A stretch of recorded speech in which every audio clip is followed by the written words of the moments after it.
Yes, we can.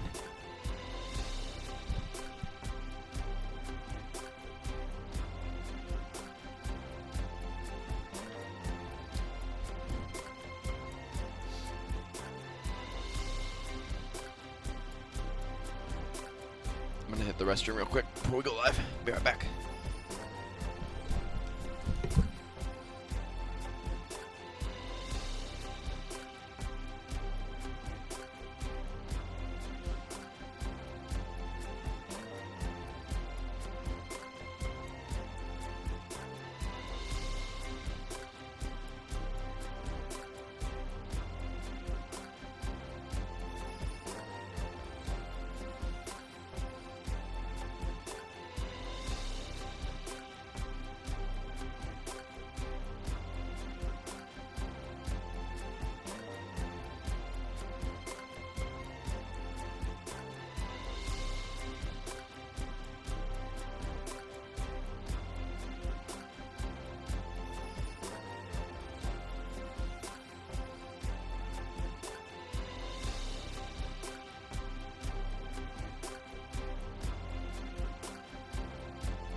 Let's go, dude.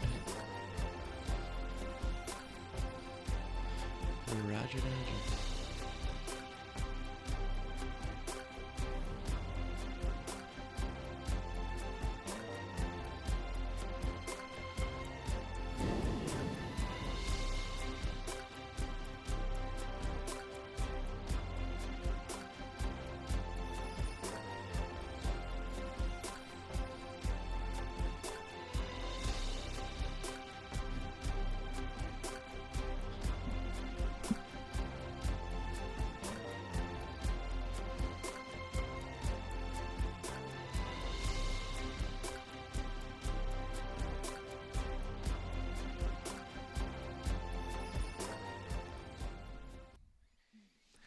It's week 10 here at the Overwatch League, and the action keeps on rolling along. I'm ZP here with Jake, and we got a thriller here to start things off. That's right, it's the Chengdu Hunters taking on the Vancouver Titans. Yeah, I think this is going to be a really exciting match, ZP. I think these teams are one of the most unique matchups in all of the Overwatch League. In fact, it's hard racking my brain right now to think of a matchup that is going to be more unique and more explosive than these two teams. I really have no idea what to predict as far as the strategies that they'll bring out. I mean, we've seen some relatively default strategies coming out of North America, but these are the two teams that I think more than anyone have bucked those trends and played their own style, so I'm excited. Yeah, I mean, you take a look at what the Pacific Division has really given us. It's been a bit of zany Overwatch, where there's been a bit of divide between the two regions in meta, and I think it's a trend that's going to continue. But let's move along here. Let's take a look at the Chengdu starting roster coming on up, and you think about when the hero pools keep on changing, what's a better player than they have than Jinmu? Yeah, I couldn't agree more. ZP, Jinmu is so flexible. He had so much success on such a wide variety of heroes last season and continues that trend now. And not only does he play a wide variety of heroes, he succeeds on a lot of them, and his team really understands how to play the styles that enable those specific sort of carry DPS, the Genjis, the Doomfists.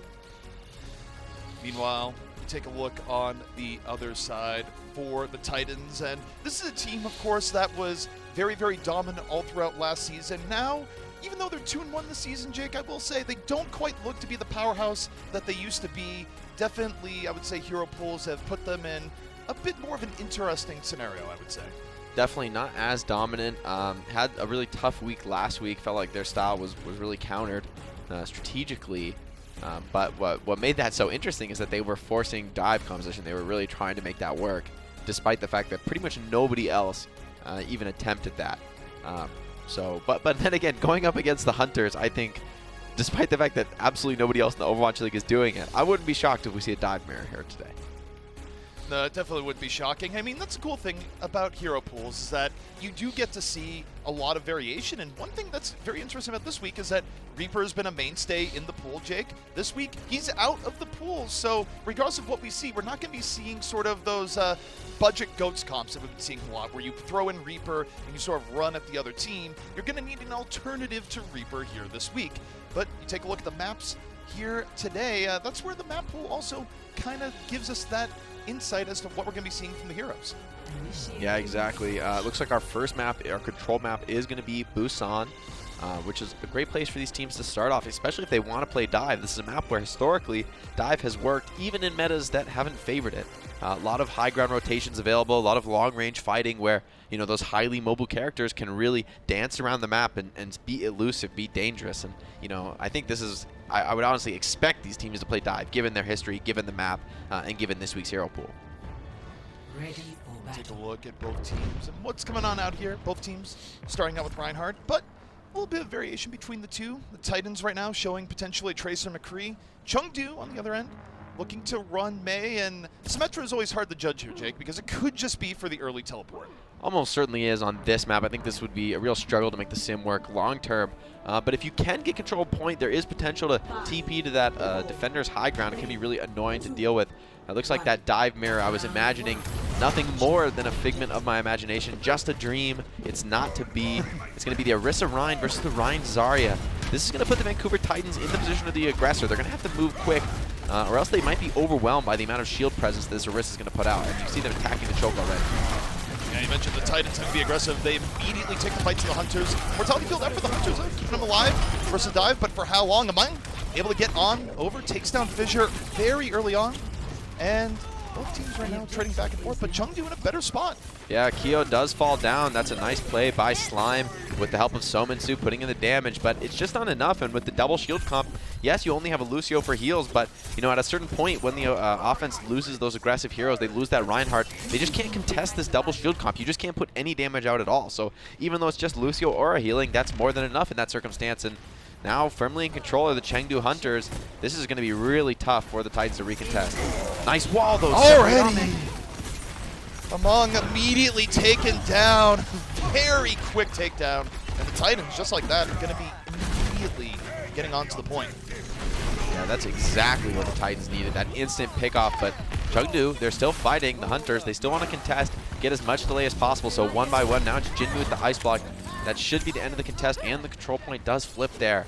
Wow, that should have been more difficult. I can't help but wonder if Ameng a little bit out of position there, maybe not ready for Sominsu to be on that Mei. Of course, switching after the mid fight. Perhaps he just didn't expect that, didn't press tab in time because he just wasn't prepared at all for the Mei wall separation. We'll see if Sominsu is able to repeat the same as Chengdu's look to retake here. Looking for a way back in, early wall, up here for Jinmu. Chengdu looking for a way in. The Titans, again, not trying to give much room, but Slime gets picked off. Early fire strike. Gonna find them. And the Hunters, off of that, simply rolling on through. And the Titans being really aggressive here, Jake, but it's not always paying off. I mean, they have no other choice, right? You just have to be aggressive with this Rein Zarya comp. You can't outlast the amount of shield presence that the Hunters bring to bear in their composition, especially given that you're running a Moira over the Baptiste. You know, there's no way to outtrade the Hunters in a long fight. So Titans, they're going to be relying on these very fast, high-tempo fights. It's a style they're forced to play whether or not it works out. Now they have the grab, but no obvious combo here. Could be rough to find a high noon combo. Janu opening up the Graviton, Stitch over the top. Deadeye out. So far, nothing coming up. And the Titans, again, a little bit overextended. And the Hunters, perfect counter engage, 60% to 39. And now that's really going to be painful for fans of the Titans here because you've expended the grab. And yes, you do have this Mei ult coming online soon. The Blizzard should be available, not this fight, but next fight. But the question is, will you even get to that point? And how will you even set up the Blizzard in the first place? So you see Titans, they're going to take the rotation and come in lower on point. But they're going to be surrounded on all high grounds by the Hunters. They're going to be taking poke from all directions. And there's no D.Va to suppress this. Meiwall even cuts the Titans in half here. Bongo as well, really putting out the damage, putting so much pressure onto the Titans. The Titans have at least been able to get rid of the Immortality field early. Now looking for the opportunity. Twilight off the Blessings finds Kyo. Now Fissure moving forward, but there's the Shatter on the other side. Just a little bit too little, too late. Not enough to change the fight. And the Titans, not done yet. how did Keel fall there? I mean, that had to be a boop by Slime or a headshot from Stitch or something, because there's no way the Batiste should fall first like that to just the Coalescence. So great work enabling that Coalescence to find a pickoff. I think that's way better than expected for the Titans, and now going to be much easier to use this Blizzard when they're defending point rather than retaking. So the fortunes have completely flipped here, and Fissure also has the Shatter, so even if that Immortality field does delay the inevitable, the Shatter, there's just so much CC available here for the Titans. They've got the freeze, they've got the Shatter. You know, if Amen gets frozen, he's going to be going down here for sure. Titans using the early Blizzard, they catch Jinmu.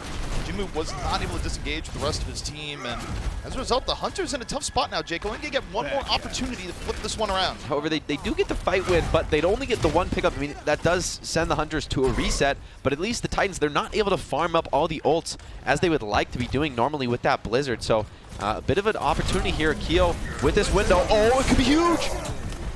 Was the early amplification matrix, the Hunters rotating around, unable to get pickoff from that. Slime's beat. Good response. And Elsa's down. The Hunters could not get set up, and the Titans now just swarming around the left, swarming around the right. Overtime ticking on down, and the Hunters just out of numbers to bring this over to the point. Wow, just some insane outplays here coming out from the Titans, frankly. I feel like a couple of fights there, they just had no business winning and somehow managed to come out on top, and Hunters looked a bit lost. Honestly, I would have favored their composition just looking at it strategically, but with the Titans able to force the fights in the close quarters areas of the map, it really felt like the Orisa wasn't able to get full value. There was a great combo on the Fire Strike, of course, through the window, combo with the Orisa halt, but Slime has the beat for it, and that's pretty wise by Slime. You know, sometimes with that window coming down, it's a pretty cheap ultimate. It's easy to pick it up quickly. You might be tempted to try and just hide from it and try and, you know, reserve ultimates, but Slime understands the amount of damage that can come out with that Fire Strike combo, and using the beat early just keeps his team up, guarantees the team fight, and ends up being really, really intelligent there. For the Titans, they lock up the first round of control. I really do like the meshing of gameplay styles that we're seeing here, although it's interesting, right? Because historically, Chengdu, they're a team that is generally the aggressors, the team that's bringing the fight to the enemy team. But the Titans, they're a team here that, you know, historically a little bit more measured. Not to say that they haven't been aggressive, but if you were to tell me the styles of play that the teams would be doing going into this, I would have thought it would be flip-flopped. The Titans running more double shield, not being quite as aggressive. Chengdu, of course, being in their face all the time. But, you know, both teams have kind of swapped up roles a little bit here from what you might historically expect from this matchup. Yeah, playing that Orisa Ryan really does put you in a very passive position. I mean, you have so much shield to work with. It is very hard to get poked down. It's hard to break through all that shield on the side of the Titans, but they did a great job of that as well, splitting up so many times the two shield heroes with that Maywall from Somin Su, really limiting the effectiveness of the Ryan, of the Orisa, forced to just retreat, use their cooldowns just to stay alive.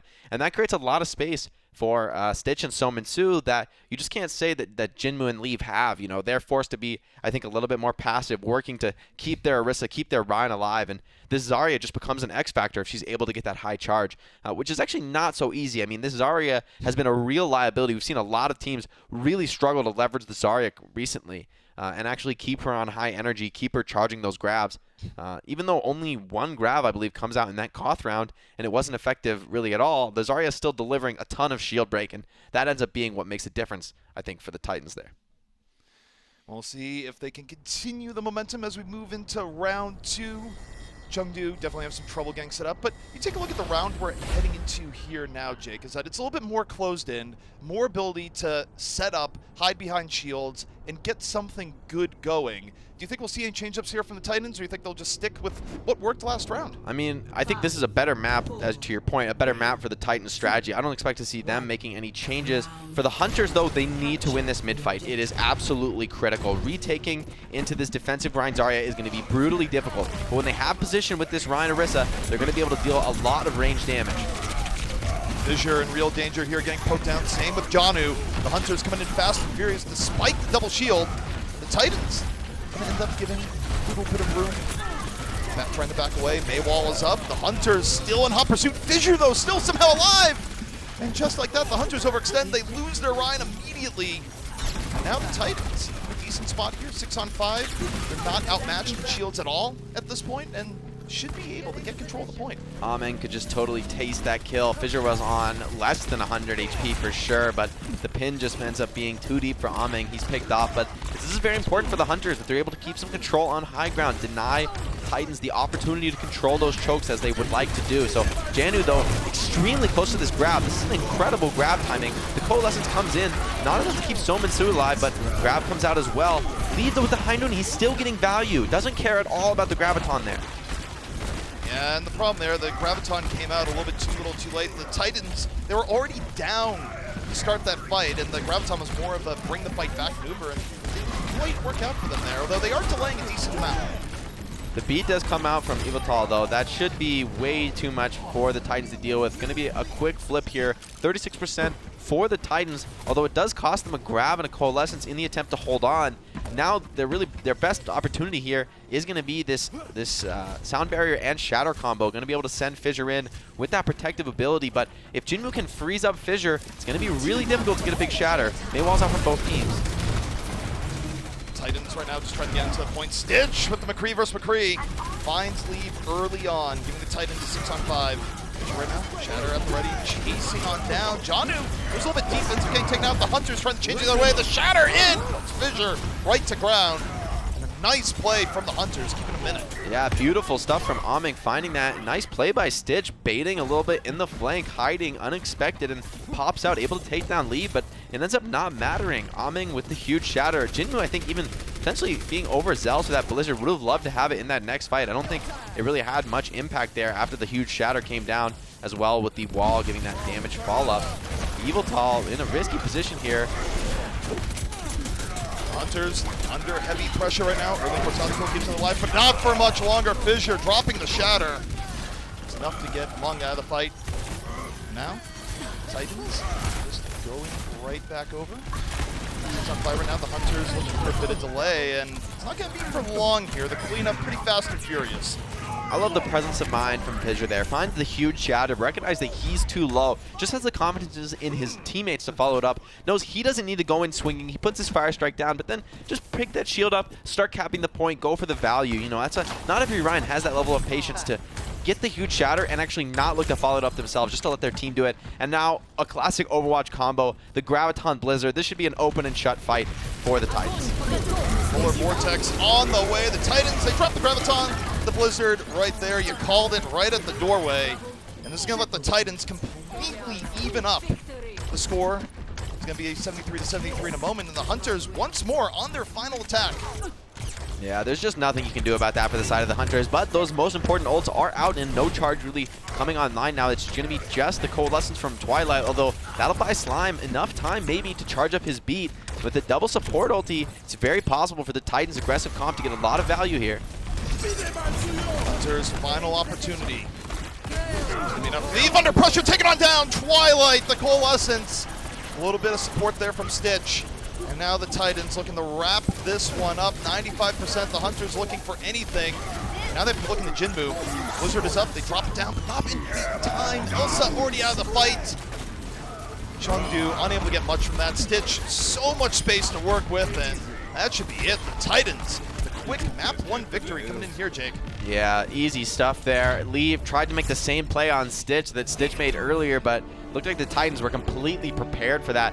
Not buying the fake whatsoever, immediately pushing into that upper main area, finding Leave, and you know, with 3 members of the Titans there, it's just he's completely overwhelmed. That's a free pickoff. I can understand that from Leave. I think that was going to be a really tough fight to win, going up against the double support ulti, but just gets completely wasted there. With Stitch, great awareness from the side of the Titans, knowing that flank potential is there. You can't say the same for the Hunters. They were completely caught off guard by that play earlier, potentially showing a bit of the difference between these 2 teams. Well, the Titans, they have brought all sorts of aggression here. The kick off the series. Will Chengdu find an answer? Join us after the break. The Overwatch League is brought to you by Pringles Wavy, Big Crunch, Big Flavor. And by Zip Chair Game, the official chair supplier of the Overwatch League.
Among. Got it.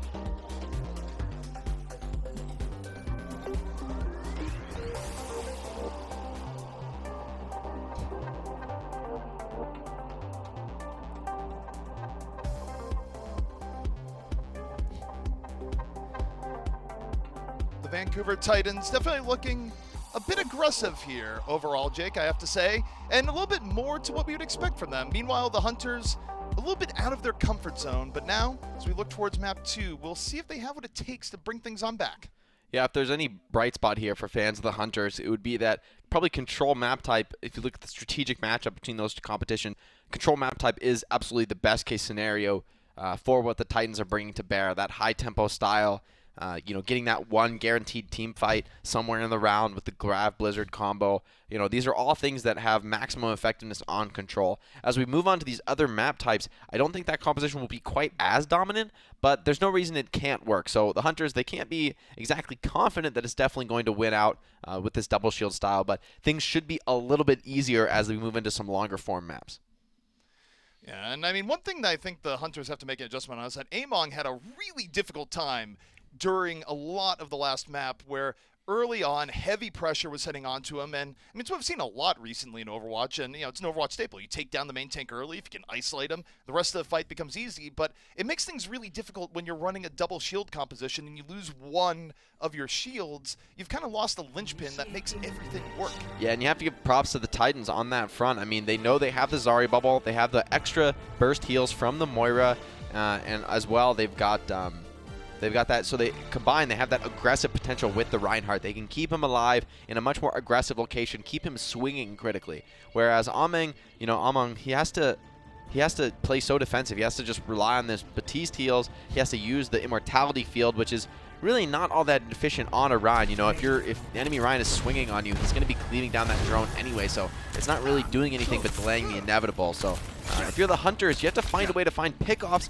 maybe on those backliners, maybe on those DPS while that fight's going on. You won't really ever win the frontline swing fight. The power of the Zarya and the Moira in that case is just overwhelming, really. So the Hunters, they need to play to their compositional strengths, which should be a little bit easier on more wide open maps where both Reinhardts have to cross a little bit more distance and the shield game can be prioritized.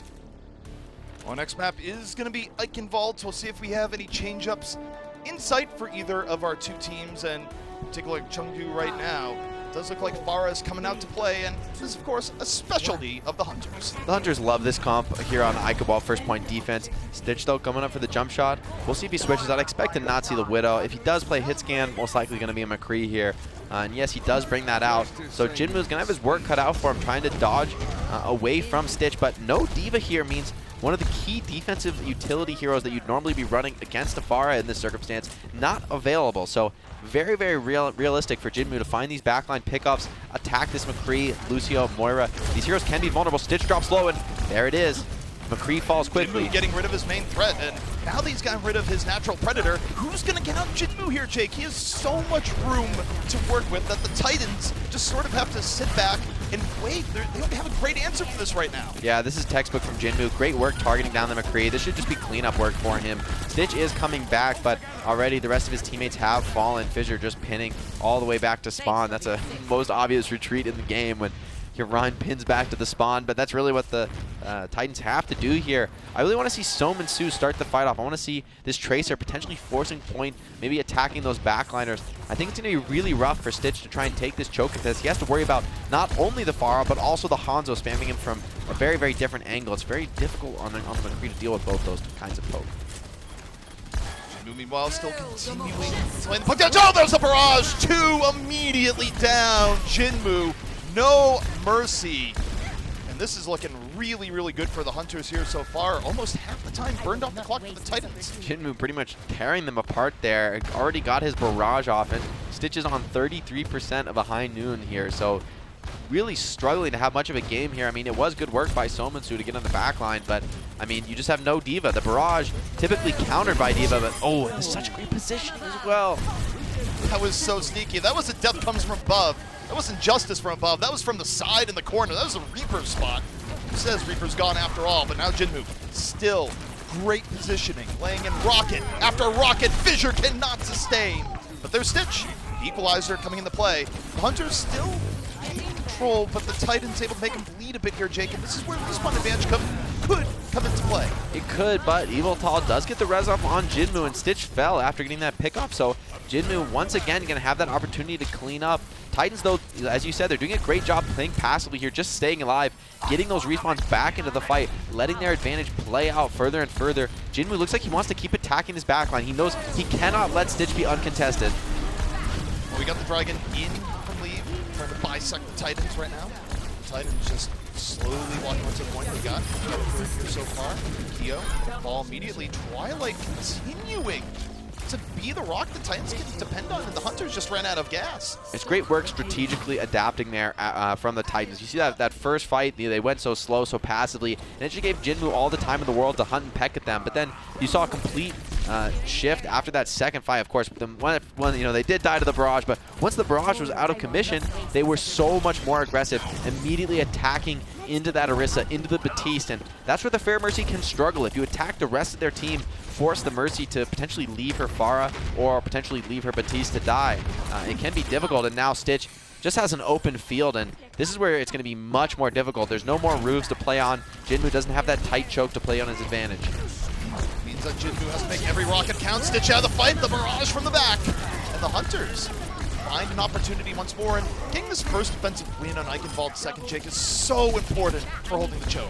Really, it is really, really critical. Fighting from that final fight, especially given the comp that Hunters are running, they're going to be very effective holding this gate choke. Again, this gives Pharah that nice roof position to play cover against McCree, against that high noon. If he's caught out in the open, this high noon is a guaranteed kill. And once again, without a Diva to block it, it's going to be more difficult to protect against the fair barrages, but also more difficult to keep your Pharah alive. So the Titans right now looking for a way back in. Jinmu, the ever-present threat. Stitch beat Jinmu. The early graviton in Janu. They're using it to take down the front line. Elsa and Among out of the fight immediately. Now, that being the case, not a lot for Jinmu to do at this point. Yeah, and Stitch, he only finds Eviltal with that high noon, but that's more than enough. Without that Mercy, Pharah really is just neutered, has to immediately retreat. Pulse Bomb force, but also recall. If Leave gets caught here, this is such a brutal stagger, and Jinmu onto the Doom Fist. I think he's going to really struggle to find anything here. There's no obvious initiation potential for Jinmu. It's really tough to find the backline. He's immediately being attacked in the doorway. Whoa, what a headshot, though. Doesn't need an initiation with that kind of headshot. It doesn't even need a punch, just a left click. Question remains, so if that'll be enough. Twilight again, a game-changing Coalescence in the back.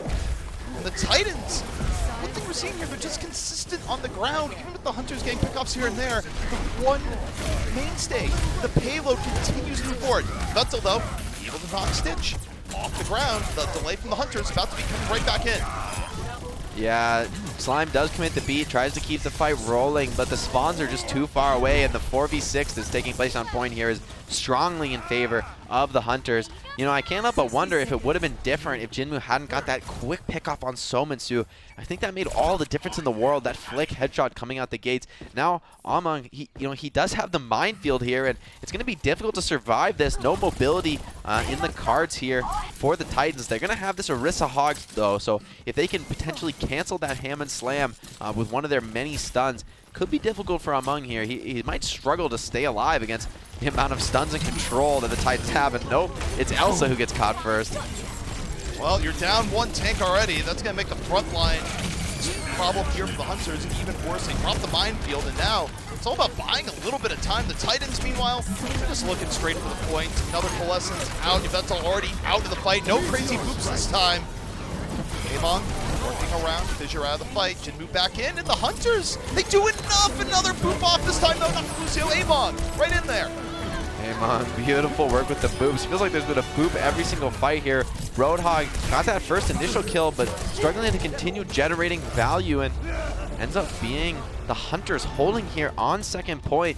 It looked pretty close, a couple of those fights, but they're able to do it, able to put so much pressure on the Titans. I like the use of the minefield as well there by Amon, keeping Titans away from that high ground, not letting them get control of that position. You know, if they're able to get up the stairs, get the control of the castle, they're going to be able to split up, send their McCree out to the far back lane where he has that, you know, free range, easy to tap away at the Doomfist, and then put their tanks on point. Instead, they're forced to go that lower entrance, go straight to the cart. Everyone is vulnerable to the boop-offs, and it's much more difficult to put your McCree in a position to succeed. So props to the Hunters understanding the positional game on this map. They know what locations they have to control, and succeeding in doing that gets them that full hold here on second point.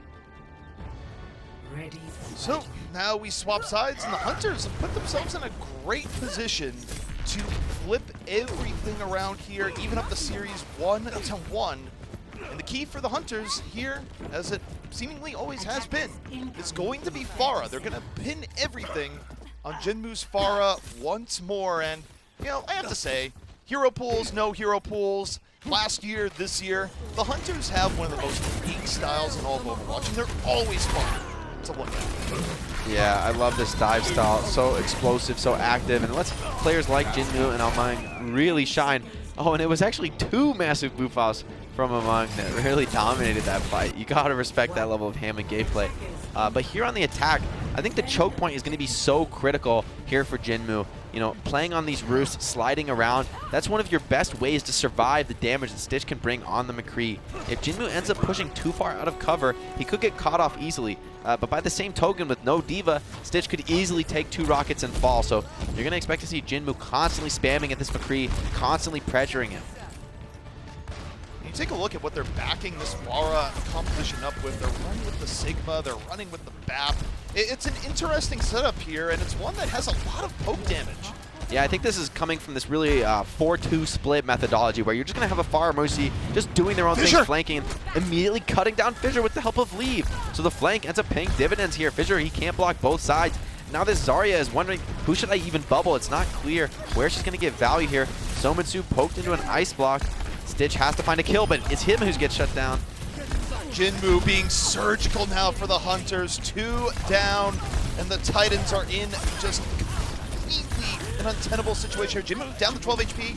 Will get away, he'll back up, and here's a quick opportunity, but it's not going to happen anymore. The Hunters on the way to a very quick point A take. With no Diva in the pool, this Pharah pick is so much more explosive, so much more difficult to suppress. Stitch falls early, and with no McCree, I mean, it was even a bit of a mistake, I think, by Eviltal to even allow Jinmu to get that low. I think it should be incredibly difficult for the Titans to finish off this Pharah if the McCree does fall. So Jinmu, great decision-making here from the rest of the team as well, just putting all their focus on the Stitch. Don't let this McCree play the game. Keep him suppressed at all times. The Pharah will run rampant if that's able to be achieved by the Hunters. And the problem is for the Titans right now is that if they lose Stitch, they don't have a great answer to the aerial gameplay coming from the Hunters. Not only that, the Hunters 4.5 minutes ago, they had so much time, Jake, just to get through point B. And I love this by the Hunters. Titans, they rushed cart, but there's nobody there to greet them, and now they're being poked from all sides. They do take down Leave. That is a big pick, but so far no signs of being able to take out Jinmu, and the barrage comes in, takes down Zarya, looking for more. Stitch needs to find this kill. It's so critical, but Jinmu, he's dodging and diving over the house, somehow manages to survive. Jinmu not done yet, getting rid of the stragglers here. Meanwhile, the problem I see for the Hunters, Jake, is that they're not pushing the payload while this is going on. Like, Jinmu's sitting back here, dealing with Titans in the back line, but the Hunters don't get a lot of progress off of this entire exchange. It's true, it could be better, but I don't think this is too much of a problem for the Hunters. I think the Titans have a much better chance in that location than they do coming out of these tight chokes. I'd expect to see Jinmu just absolutely raining in the damage as well. Same from Leave, as the Titans are forced to come out and contest in these long angles. High Noon is available for Stitch, but I'd expect Jinmu is more than prepared to drop out of the sky should that be the case. Titans looking for the way back in off the high ground. Zilti Immortality field early, and Stitch this time able to be aerial controlled, deals with Jinmu, but the resurrection, of course, is there, the extra life. That means you gotta deal with Jinmu twice usually, unless you're able to deal with Mercy. Almost got him a second time right there. Jinmu maybe a little bit overconfident. Titans fighting these close angles. The map is completely bisected here. Stitch trying to suppress this far Mercy, but it seems that the Titans are even losing the fight in this enclosed area. The Blizzard fully committing now are the Titans. Stitch found the angle on the back, took down not only Jinmu, but Yveltal also both out of the fight. And I'd say the difference here in the last few fights is that Stitch has started to come alive. He started to find the angles to put good pressure on, and Jinmu, he's had enough. Yeah, Stitch though on 1 HP after those kills, so it's extremely close here. Jinmu is going to accept that McCree's dominance, going to switch over to that Mei, and now we have the matchup we saw on Busan that went so strongly in favor of the Titans, and they're all caught by the Mei wall now. Fisher though overextending. Janu right now looking for the Graviton that should seal the fight of Lana, but he doesn't have the opportunity anymore. Stitch and Fisher both gone. Drops a Graviton, but instead of being a fight-winning Graviton, it's a retreating Graviton to give the Titans a little bit of time to not get staggered. The Hunters, though, in hot pursuit, looking to find at least one. Summon-Su cannot get away. With Lee finding the pickup, the Hunters now with so much momentum, Jake. Oh, and it could be another stagger. Slime, he needs to get out. He's juking and jiving, trying to slip away. Looks like he's going to be able to. Oh my god, that's so critical. Stitch now onto the Widowmaker. He needs to find a pickoff. Who's on the case? It's Evilthal, though. Coming and hunting on the Lucio. Does not want to let this Widow take shots. Maybe able to find Summon-Su. It's all up to Stitch on the Widowmaker. High risk, high reward. Steve out of the fight. Slime says, well, no, it's not all up to the DPS. What if I knock someone off the bridge? How about that? Yep. It's decent enough for now. The Titans able to buy a little bit of extra time, but how much is going to be? The flux in from Elsa. Stitch out of the fight. Elsa starting to make room here on the Sigma. Not stopped yet in the Hunters. This might be it. The Titans on their last few lives. Although the spawn's so much closer for the Titans, I think they're going to be able to make this hold. The Moira just proving too elusive. It was a big ult from the Sigma, that Gravitic Flux. Able to get some kills, but just not enough to close it out as Hunters lost so many players throughout the duration of the engagement. Now they're going to switch over to the Rein Zarya as well, but I think this could be a real struggle for them now. The first fight they're going to take is going to be an absolute slaughter. Once again, we've got that Graviton Blizzarded, no counter whatsoever available for the Hunters, unless they're able to somehow defend themselves with a Mei wall and a Immortality field, but that's much easier said than done against a team like the Titans. And Titans, they might even want to delay this and just make it final fight, end the game with the Grab Blizzard. And that's what I would do in their position. And I think if the Hunters don't take a fast fight, they could be in real trouble here. The Hunters need to get some form of early pickoff. Meanwhile, the Titans, they go for the early engage. They get the Graviton, the Blizzard right on top of it, freeze them all, put them all together, and flush them right down the drain. The Titans, easy cleanup there. And now the Hunters, 18 seconds left, Jake. Can they even get to the point? Yeah, this is really brutal. The timing just completely perfect there from the Titans, using that grab as late as humanly possible. Among forced to switch over to the Wrecking Ball. Going to be able to get pretty much guaranteed control card here, but the question is, can the Hunters win a fight with this awkward composition here? Well, you got a Hammond on point, you got environmental opportunities, and Stitches out of the fight. The Hunters, a little bit of life here. They've gotten into overtime. They're looking for the environmentals. Look towards Yveltal, look towards Amon here. What can they do? The Titans, meanwhile, still at 5 players. Fissure under heavy pressure, finds Jinmu. That's one down. Eve, though, has been an assassin. Took down Stitch to start the fight, found Twilight, and the Hunters starting to bring this one right back over and in. The Titans running out of gas, but Slide gets Keo off the map. Amon still working around, and this is way closer than times we like. Stitch, though, has come back to the fight. Deals with Lee, but he can't get back over, and that's going to be it. The Hunters push that one on through, and we are having a tied series. Titans maybe getting a little bit overzealous. Maybe we were too. We thought there would be a real difficulty for the Hunters to touch, but you know, since that cart had rolled back a little bit during that previous fight, it was relatively easy for Among to keep that overtime rolling on the Hammond. And then the Titans were in this forward position where you would normally be playing to stop the contest, and then they actually get caught by a Blizzard when normally I think they wouldn't have been caught had they played a little bit more defensively, controlled the key positions like high ground. Instead, they're fighting in the castle against a Blizzard, which really isn't what you're hoping for there. And by the time they realize they won't be able to win the fight in that location, they go back to cart, and it's a Winston and a Hammond and a Sound Barrier that are waiting for them. So great work by the Hunters there, adapting in those final moments, adapting really well throughout that whole map to keep that game alive for themselves. It was a great defense. The offense a little bit more shaky, but they lock it up in the end, and we've got a 1-1 series. It's all tied up here as the Titans finding themselves in trouble against the Chengdu Hunters. Is the series going to continue to be this close? Find out soon. The Overwatch League is brought to you by T-Mobile. Rank up with America's first and only nationwide 5G network. And by State Farm. For auto, home, or renters insurance, like a good neighbor, State Farm is there.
Legend of Soulguard. Download now.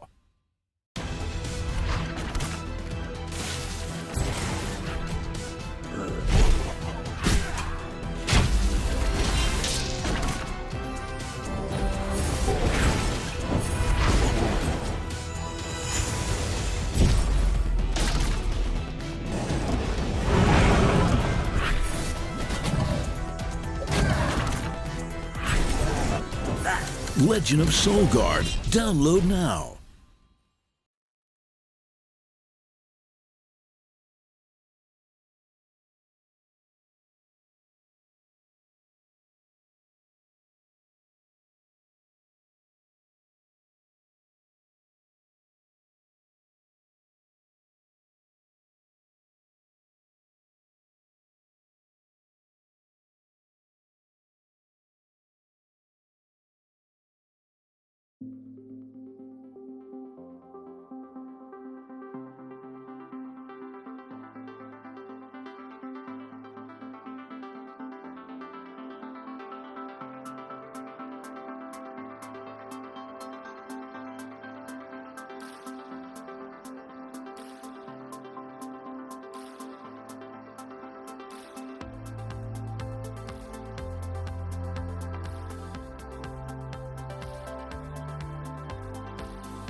It is at halftime now, 1-1 between the Hunters and the Titans, where just when you think the Titans were going to be holding on Eichenwalde, pure zaniness occurs. You put Amon onto the ball, and suddenly good things happen, Jake, for the Hunters. Yeah, I mean, I really think the Titans had that locked down. Maybe they got a little bit overzealous, thinking, as admittedly I even did from the casting chair, that they could just prevent the contest and guarantee the victory. You know, that's a classic mistake in Overwatch. The cart actually, they defended so successfully, in fact, the previous fight. The cart rolled back to a position where Amon could just easily contest it on the wrecking ball. I don't think they were quite ready for that swap. Ended up fighting in the castle against a blizzard and getting potentially a little bit caught out there, expending a lot of resources and not getting enough out of it. So great heads-up play by the Hunters, you know, using those last dregs of ults. They've got the sound barrier, they've got the blizzard, and they stitch that together with the wrecking ball and the Winston, and they actually make it work. So props to them adapting to those unique final fight situations. You don't get much practice in those environments, so the Hunters' experience really playing a big part there. Now, of course, it is time for Crunch Time, presented by Cheese It Grooves. And Jake, when we think back to really a pivotal moment on that Eichenwalde defense, what happened when the Titans had that fight where they used pretty much all their ultimates and there was about 20 seconds left? They gave enough time. Why was that a little bit too early, do you think? I think it was really the Wrecking Ball switch from among in those final seconds that totally made the difference. You know, if Hunters had stayed on the Ryan Zarya comp that they were fielding, it would have been pretty much up to the Lucio to make a suicide run to the point to keep the fight going. And, you know, once you've expended your Lucio for that, the rest of your team is slow, they're easy to catch. But because of the Wrecking Ball switch, they're able to keep the supports grouped up with the rest of the team. Wrecking Ball, a far more self-sufficient hero than Lucio in terms of stalling that overtime meter, staying on cart. So it was actually just great awareness from them. As well, playing out the rest of the team fight, they're able to eventually, once they're able to control the map, get their Lucio to cart, freeing up Among to go for those boops, go for the aggressive pressure plays that he wants to be doing on the Hammond. So overall, great teamwork from the Hunters, able to, you know, cycle one after another, keeping the objective time moving and actually winning the fight, which of course you have to do in those overtime situations. Well, halftime is just about over, but the rest of the series about to begin. Stay tuned. We'll be back soon. The Overwatch League is brought to you by Cheez-It Grooves. Deep flavor, deep crunch. It's a mind crunch.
The Overwatch League is brought to you by HyperX.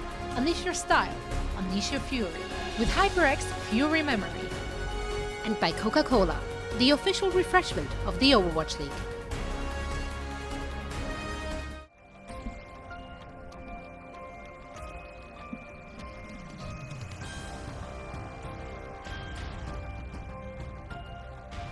We're all tied up here between the Chengdu Hunters and the Vancouver Titans. ZP here with Jake. And Jake, I have to say that the Hunters, they really do seem to benefit from maps with a lot of environmental pressure to be had. Definitely those boop off kills, really, really crucial, especially with a player like Among on the Wrecking Ball. You know, he's very famous for that hero, for the crazy hijinks he's able to make work. And as well, I think Eichenwalde has always been Jinmu's homeland. I mean, it's one of the best bar maps in the game. Those rooftops at those first point chokes, that's a strategy that the Hunters have been running for 2 full seasons at this point, pretty much. And to great effect, honestly. I would be shocked if they don't have a great success on Eichenwalde long term in terms of win rate. And they always seem to bring out that Pharah. They always seem to make it part of their strategy, and you can see why with, you know, and I like the word you used earlier in the half, surgical is what I would say about Jinmu. I mean, just really precise with those rockets, attacking Stitch, putting the pressure on him. That's not the way you expect the matchup to go. Normally, it's McCree who has the edge, but I think with D.Va out of the pool with this week, that spam from Pharah ends up being a little bit more devastating. As well, the barrages with no obvious counter, so Pharah being used to great effect. This could be Chengdu's week very well. But now, we're going to be moving on over to Volskaya Industries, and given the playstyle that we've seen from both teams here so far, is this looking to be a little bit better for the Titans or a little bit better for the Hunters, would you say? Well, I think the styles we've seen so far, I would say the Hunter is going to have a little bit of an advantage on the first point, but then I would actually start to favor the Titans as we move into second.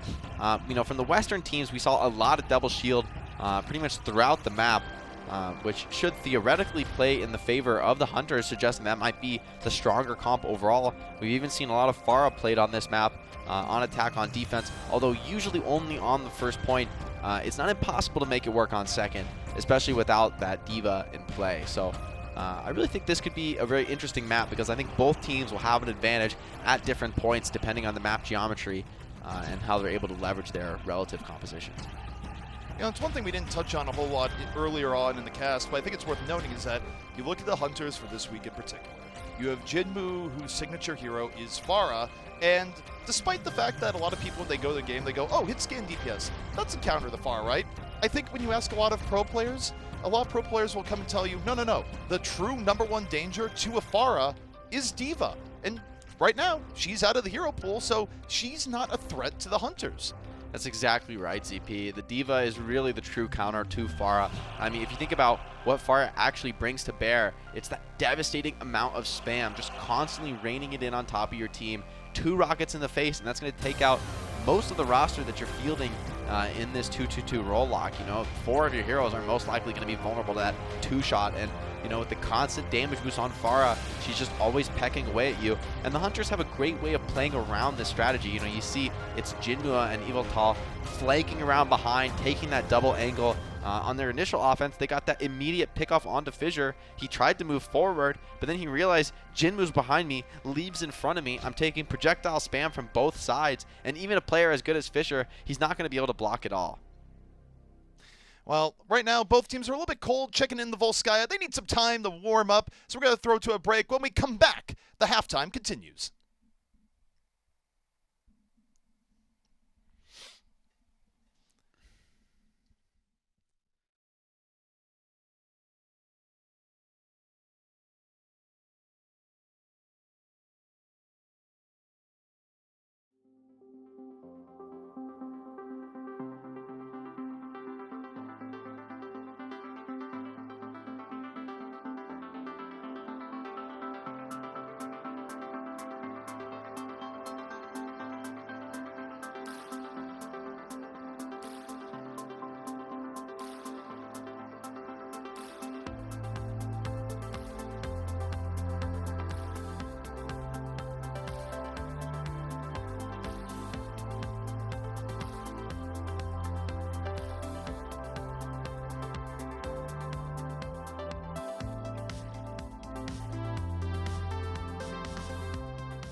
as the players have gotten a little bit of time to warm on up. Volskaya, where we're heading to next. I'm here, ZP, with Jake, as we're about to head into Volskaya Industries between the Hunters and the Titans. Yeah, and as I was saying earlier, this is a map where, I think the Hunters could get even more mileage out of the Pharah. I think that's been, so far in the series, their biggest selling point to me.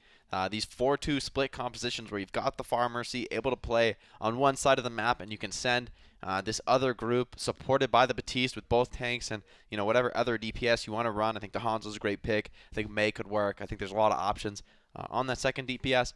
But most importantly, you're creating this situation where Jinmu is really the distraction, the fly in the ointment, and the rest of the team can work together and create that 180 flank situation where the Titans are just being attacked from both sides. It's going to be tough for them to respond to that. They need to get very, very aggressive, attack those low ground tank players, but doing so without dying to Jinmu is much easier said than done.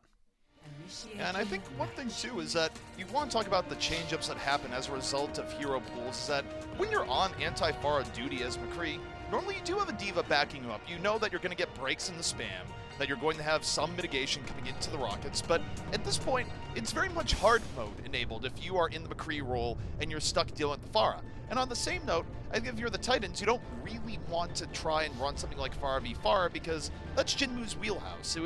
It's not impossible to win, but it's not a fight you really want to take. You still want to play your style of game plan, so it does put a lot of pressure on Stitch here when I look at this matchup. Definitely, he has to find those quick shots, especially knowing that Jinmu's going to be pocketed all day long. But on the other side of the coin, it just means that all Stitch has to do is really prevent Jinmu from getting value. If he can just stuff that Pharah Mercy combo, keep them out of the fight, even if he can't find the kills, as long as Stitch can just stay alive and be annoying to Jinmu, his team has that 5-on-4 advantage for the low ground fight. And we've seen how good the Titans are at capitalizing on those advantages, at rushing in onto the low ground players on the enemy team and catching them off guard. So even without the Diva, they've been effective against this Pharah style. It's only really, the question is just, can Jinmu find those quick kills, not just doing damage, but actually picking off heroes, picking off Stitch, so that he can actually move in and lay waste to the rest of the team. We do see some swap-ups coming in here for the Hunters, and they decide, no, it's not time to run on him with the Pharah. Instead, we are going with the Genji Doom dive, and we're talking to some Overwatch League coaches before this weekend, and they said this was coming. Yeah, they've seen him be effective. Among here, setting up to boop everyone to the low ground. Oh, what a great stuff by Slime. Perfect positioning. Could have been really rough if everyone fell to the low ground at that moment. So for now, able to keep Among in check. Meanwhile, Jinmu working around the outskirts. This is a lot of dive pressure. You can't possibly check all threats, so you got to deal with them quickly when they do come in. Now the Hunters coming in on all sides. The Titans right now trying to manage the chaos all around them. And so far doing a decent job. Staying up, not falling too much on poke damage, and able to isolate onto the Hammond. Among out of the fight immediately, and the Titans feeling good composure there, Jake. Yeah, great work. Giving up all the ground that they can, forcing the Hunters to travel the longest distance possible. But when they get to that final point where they can't back up any further, they hold fast. They have a great setup there at the back of point, staying alive. As well with this Lucio Moira with the Genji Doomfist, this comp is extremely all in on the first initiation. If they don't find a pickoff in the first 3 to 5 seconds of the fight, I'd say almost always it's not going to go in their favor. But on the flip side, it is very, very easy to burst somebody down with the amount of unblockable damage coming through, but not when Stitch is this accurate. Just gets a pick off first on the McCree. What a solo kill there. Yeah, you don't even have the speed boost to head on in. You're taking out the steal that early, and the Titans right now just able to take cover from this Coalescence, fight in the building. Summon 2 does get picked off by Leave, but that's not enough. It's a little bit too little into the process to make a big difference. And the Titans right now, more than anything else, Jake, looking composed.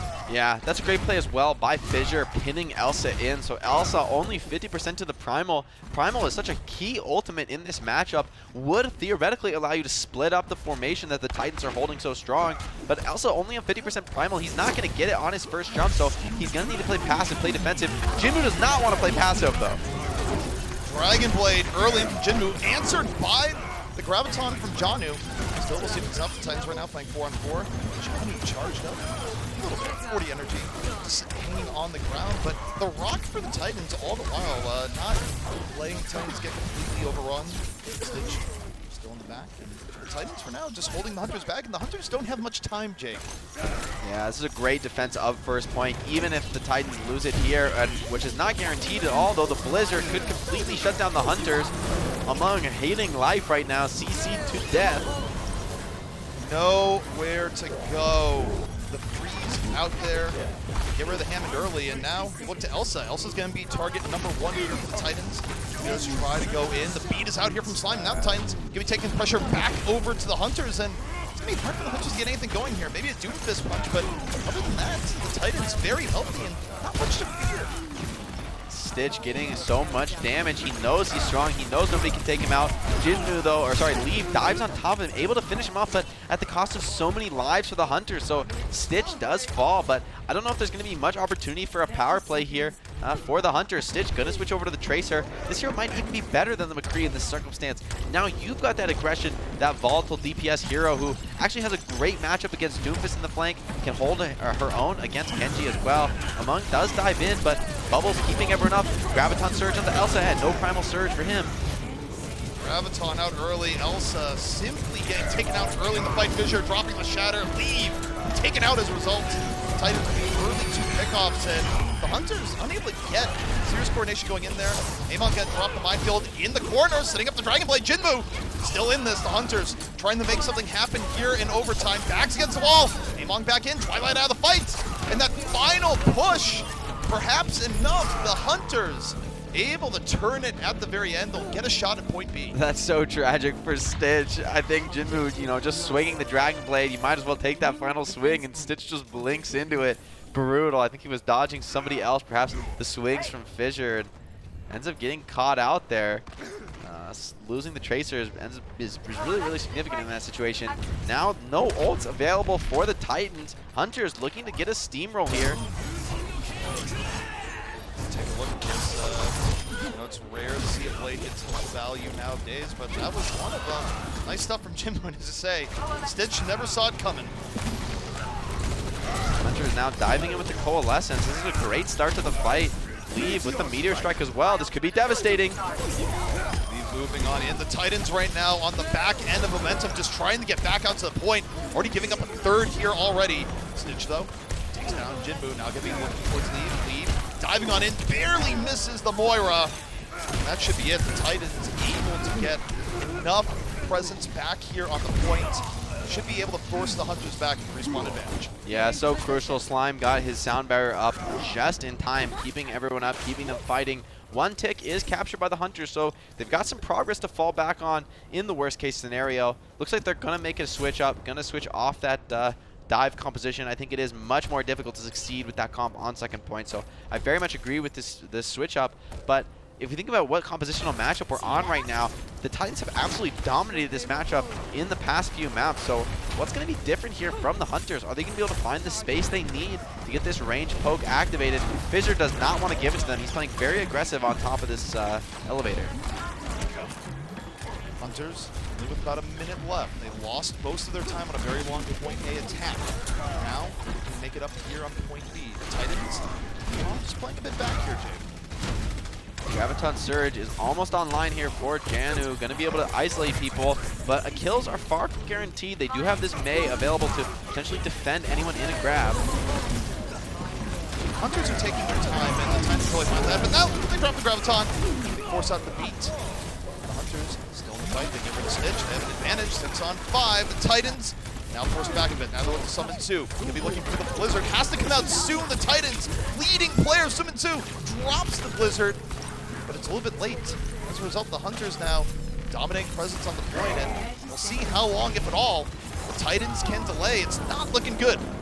You know, it's so interesting seeing this matchup repeated here on Volskaya. It was actually just great movements by the Hunters to get that fight win.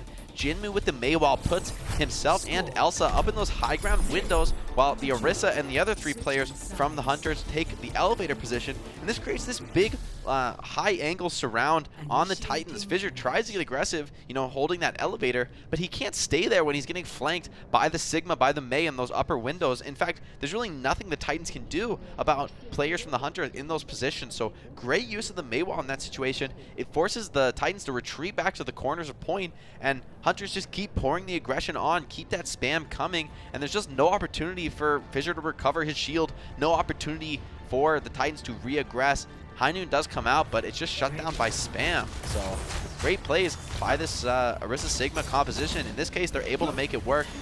Playing into that, you know, we're no longer on the control game type. You can play a little bit more of that positional game with no control point that you're forced to contest. So one thing about that last fight, too, in the breakdown is that for the Titans, they got cut off, they lost early pickoffs, and they ended up having to use one of their main trump cards in the Blizzard a little bit late. Was there any opportunity for someone to drop that earlier, or was that just a situation where it was just too good of an engage by Chengdu? Well, I think it's just a point where you're losing, right? And with one tick captured in the snowball fight, Chengdu can cap so quickly. Somansu, you know, if he lets himself die there, he probably never gets the Blizzard off. So, you know, better use it than not get it off whatsoever. But you're exactly right. They really want to combo this grab Blizzard. That's what they need to be finding. But it's much easier said than done with the amount of pressure Hunters are putting on. You can't just give up all the position in the world, or else you won't get that combo in line anyway. So it's better to use each piece of the combo than get nothing off whatsoever. But of course, you know, you really want to be creating those ideal scenarios for this Zarya Mei combo. Janu almost down early, but instead it's Somansu eating the arrow to start things off. Titan was going for the poke, but Leaf got a little bit over aggro there. Thought he had more than he did. Stitch, the immediate punish, and the Titans should be able to turn this into an advantage here. This is a great split away from Stitch and Slime, attacking these flanks, not letting the Hunters get the surround that they so crave with this double shield composition. Now Fissure about to get aggressive again. Somansu onto the Tracer, going to be back in this fight very quickly. Stitch right-clicking away, chopping down these shields. Titans right back over. Coalescence out from Twilight, built very quickly. And they just kind of steamroll over the Hunters there. The Hunters were never able to reset off of that early pick on the lead. Yeah, it's so significant to lose your Hanzo early like that.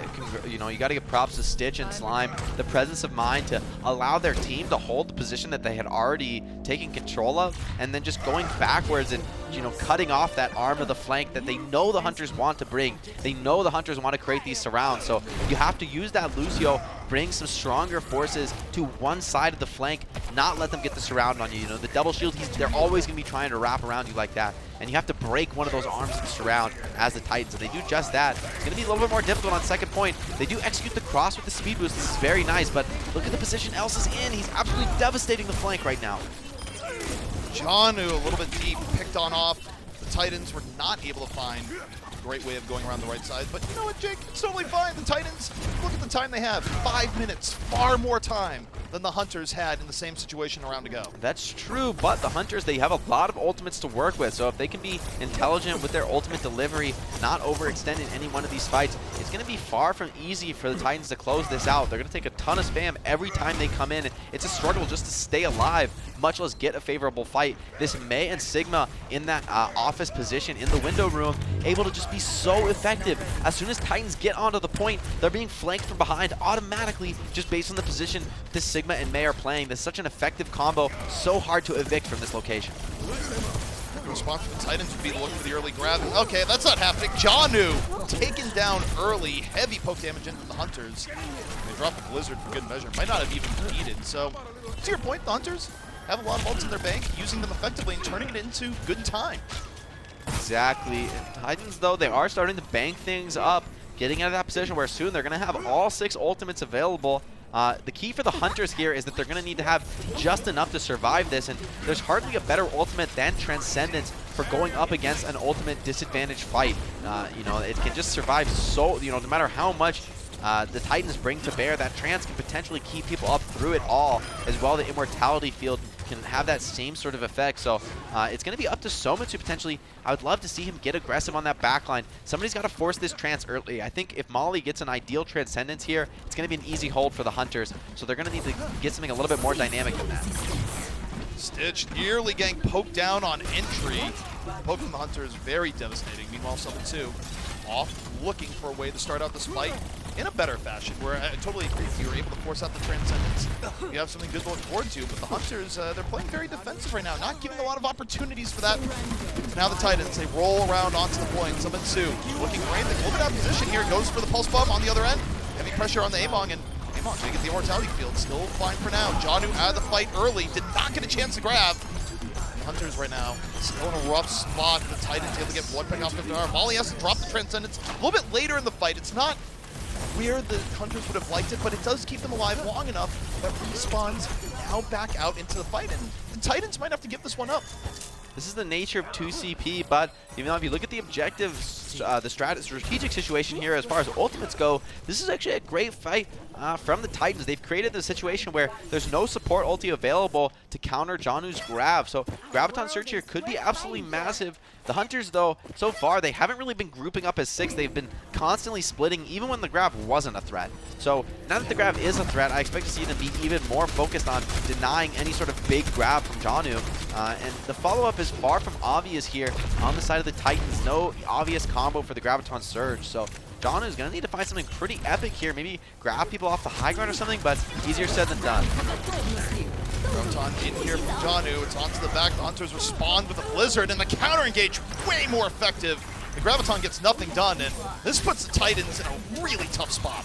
Yeah, sniping the grab forward there was a nice attempt. Ended up getting a couple supports out from behind the cover of the shield, but the Immortality field is just a little too effective, keeping everyone for the Hunters up. And now, once again, the Titans find themselves in this really rough position. Not much to work with. I mean, Fisher has Shatter, but how are you ever going to use a Shatter? I mean, all 6 players from the Hunters are playing on high grounds. They're refusing to come to point. The only person who will come to point is a Mei when you eventually force her to contest. And, you know, that's probably one of the worst Shatter targets in the game with that instant block available. So, the Titans certainly have their work cut out for them here. Gonna have to create something out of nothing off the back of this Coalescence, but hard to find a lineup in this situation. They're gonna open the Coalescence, gonna be answered by the Dragon Strike from Lead. Titans now working on their final minutes, so not much time. If anything is going to happen here, and Leave striking again. Slime out of the fight early, and the Hunters, they've put Titans on their final attack. I like what Stitch is doing here. He's trying to attack this Hanzo, trying to kill these flankers off. That's what he needs to be doing on McCree. That's really his job in this circumstance. But Leave is just a little too evasive, finding the pickoffs despite the fact that McCree is constantly chasing him down. And this is one of the worst fights for Titans yet. They've got nothing to speak of in the bank. I mean, you've got the Blizzard, but with no combo, and oh, an early Supercharger. This is just devastating. Titans have to completely hide and cover, and oh, that's just disgusting. The Ryan Shield completely destroyed in just one halt. So much pressure being applied by the Hunters. The Titans are going to be in a mad dash to point here, and that's not what you want to see. Huge rock combo. Twilight down early. The absolute disaster for the Titans. Now they got to rush in. 5 on 6, the wall, just for good measure. 3 seconds, 2 seconds, slides down. Triggers overtime, but oh, absolute disaster for the Titans on that final attack. The Hunters putting on a clinic in defense. That was just great. Way to just completely ruin the initiation of the Titans multiple times over. As a result, they're up 2-1 in this series. Yeah, defending this second point on Volskaya Industries just so dominant, given the composition that the Hunters want to be fielding. This is the ideal scenario for them, and this is what we've seen actually from so many teams in the Overwatch League that elect to play this double shield Mei Hanzo strat here on Volskaya Industries. You've got Elsa on the Sigma and Jinmu on the Mei, just constantly holding in that office room, just being a complete nuisance in there. And what's great about those two heroes in particular is that they don't actually need a healer with them directly. They're so good at avoiding spam damage and staying alive if it does come their way that they can be out there all alone away from the healers, keeping all the spam damage focused on point. And when they hide in that office room, Titans they'd like to push on the point, they'd like to start capping, but as soon as they do, they're getting completely flanked by that position. So it's kind of a damned if you do, damned if you don't situation. If they go up to contest, they're going to get Maywalled off and spammed to hell and back, really, if you're the Titans. But at the same time, if you don't contest them in that position, you're being spammed from the flank by this Sigma, and the splash damage is really, really devastating on that hero. And as well, it's so easy to set up rock combos from the flank. Which really all on the Zarya to block that. And she, then she's saving bubbles. I think you're just really caught in a trap playing Ryan Zarya in that situation for the Titans. They're confident in their playstyle on that composition. They're confident in their abilities, but I think strategically in that map, that situation, just not the right call. Well, the Titans, they are stuck looking for answers. They have just one more map to find it, or the Hunters are going to run away with the series. Do the Titans find their answer? We're going to see soon. The Overwatch League is brought to you by T-Mobile. Rank up with America's first and only nationwide 5G network. And by State Farm. For auto, home, or renters insurance, like a good neighbor, State Farm is there. I run down the street, right? And all of a sudden, this huge explosion comes in there, it's like, no! And this growth chaos is shitting. I was going, no! And I'm like, ah! And I'm like, ah! Download now. Turn up the bass.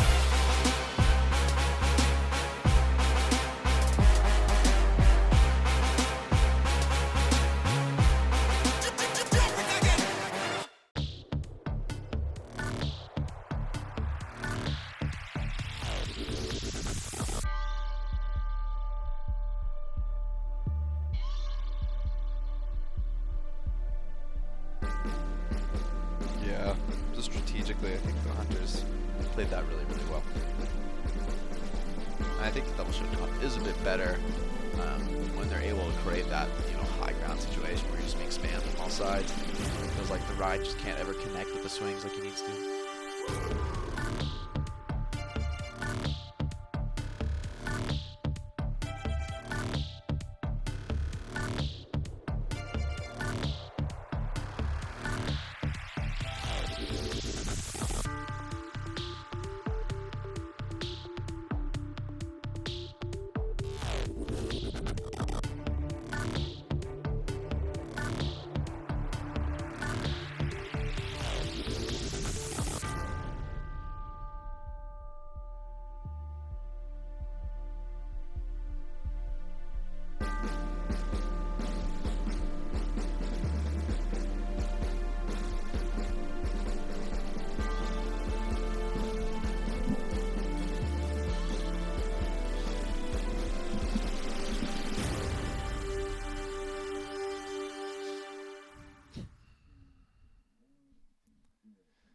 The Hunters looking dominant right now against the Vancouver Titans, where even though going into the match, a lot of people would favor the Titans, they have been unable to deal with, I would say, chaotic gameplay from the Hunters at times, but also very well coordinated just a map ago on Volskaya. Exactly. I would call Eichenwalde maybe a little bit chaotic, but Volskaya didn't look that way whatsoever. Maybe during the dive composition, but I think that's just inherent to the strategy. The Hunters look really well practiced in that second point hold in particular. There was never really a moment where it felt like the Titans were in the advantage. It felt like every single time they're attacking, they're just quickly crumbling, whether it's from a quick pick from the Hangzhou, the Zen, or a Halt Rock combo, or whether it's just Fissure's shield getting completely drilled down and the Rhine falling himself. So really, I think this is the strategic outplay there from the Hunters. I just think they're playing a better strategy in that situation. I don't know that it's very winnable at all for the Titans there, unless they can find some sort of Grav Blizzard Dream combo. I just don't know how you win against that sort of composition. Elsa and Jinwoo getting way too much value from the plane. I think one thing we're seeing here is that we're seeing what the Titans look like when they're not on that drug known as Diva, where Diva is the answer to everything you just talked about. It's an answer to the poke damage. It's an answer to the early pickoffs usually. It's pressure onto the back line, and the Titans don't get any of that with the composition they're running, and they cannot run the Diva this week. Meanwhile, you look at Chengdu, and Chengdu's just going, wait, we don't have to deal with that hero that just ruins so much of our gameplay? I think that this hero pool situation is the best case scenario for the Hunters and the worst case scenario for the Titans. Yeah, it validates what a lot of players have said, that it's so significant that you get a hero pool that favors your team's strategy in the week. So significant that you can be a team that can adapt week to week to week, being able to play whatever comes up. And it's hard to think of a team more than the Hunters that gets value out of that situation. I like this, though, from the Titans. They're going to give up on the Rhine Zarya for now. This time on the Hog Orisa. That's pretty surprising. I would expect to see the double shield in this circumstance. But this is a lot of confidence in Janu's ability to find hooks, find quick pickoffs to run the Orisa Hog. I mean, if nothing else, if you're playing Roadhog, you can at least sort of fearlessly run into the other team and make them respect the threat of the hook to a degree. However, on the same note, pretty happy to see Ash come into play where do think it's a hero that perhaps is a little bit undervalued at times. Obviously, weakness in having to reload, and as I say that, of course, it's not happening. Why do I ever give teams credit out? I mean, you would think if there was a week, it would be this one, but not to be. Nope. Even with D.Va gone, it's not enough to put Ashe into play, is what we're finding out right now. Well, think about the Mei against the Roadhog is so much of a better matchup. The potential to freeze Roadhog, cancel his self-heal, potentially protect your teammates with a wall, denying the Hull Hook combo. There's no hero better than Mei in this circumstance, so I don't disagree at all with this pick. Titans, meanwhile, really good jobs for Stitch. Summon 2 on the ground. Some early pressure here so far. Also, another fine Janu. So we talked about, hey, they're going to have to get good value out of the Roadhog, and so far, hasn't happened yet, Jake. Yeah, Jaehong and Twilight in together now playing this double flex support composition. Janu gonna switch over to the Sigma, come back to the fight. This pickoff onto Molly, really, really significant here. Without the Discord Orb, it's so much more difficult to focus down those targets, to drill down those tanks. So Amen gonna be able to stay up a lot longer, able to take down Fissure as well. Titans, they're getting more picks though, potentially trying to avoid this situation stalling out. Titans still on the leading edge of the fight here so far. Summon 2, stick into back. That can be enough. It's looking like it will be. The Titans turning the battle in their favor, and Chengdu just wasn't able to get a whole lot going there.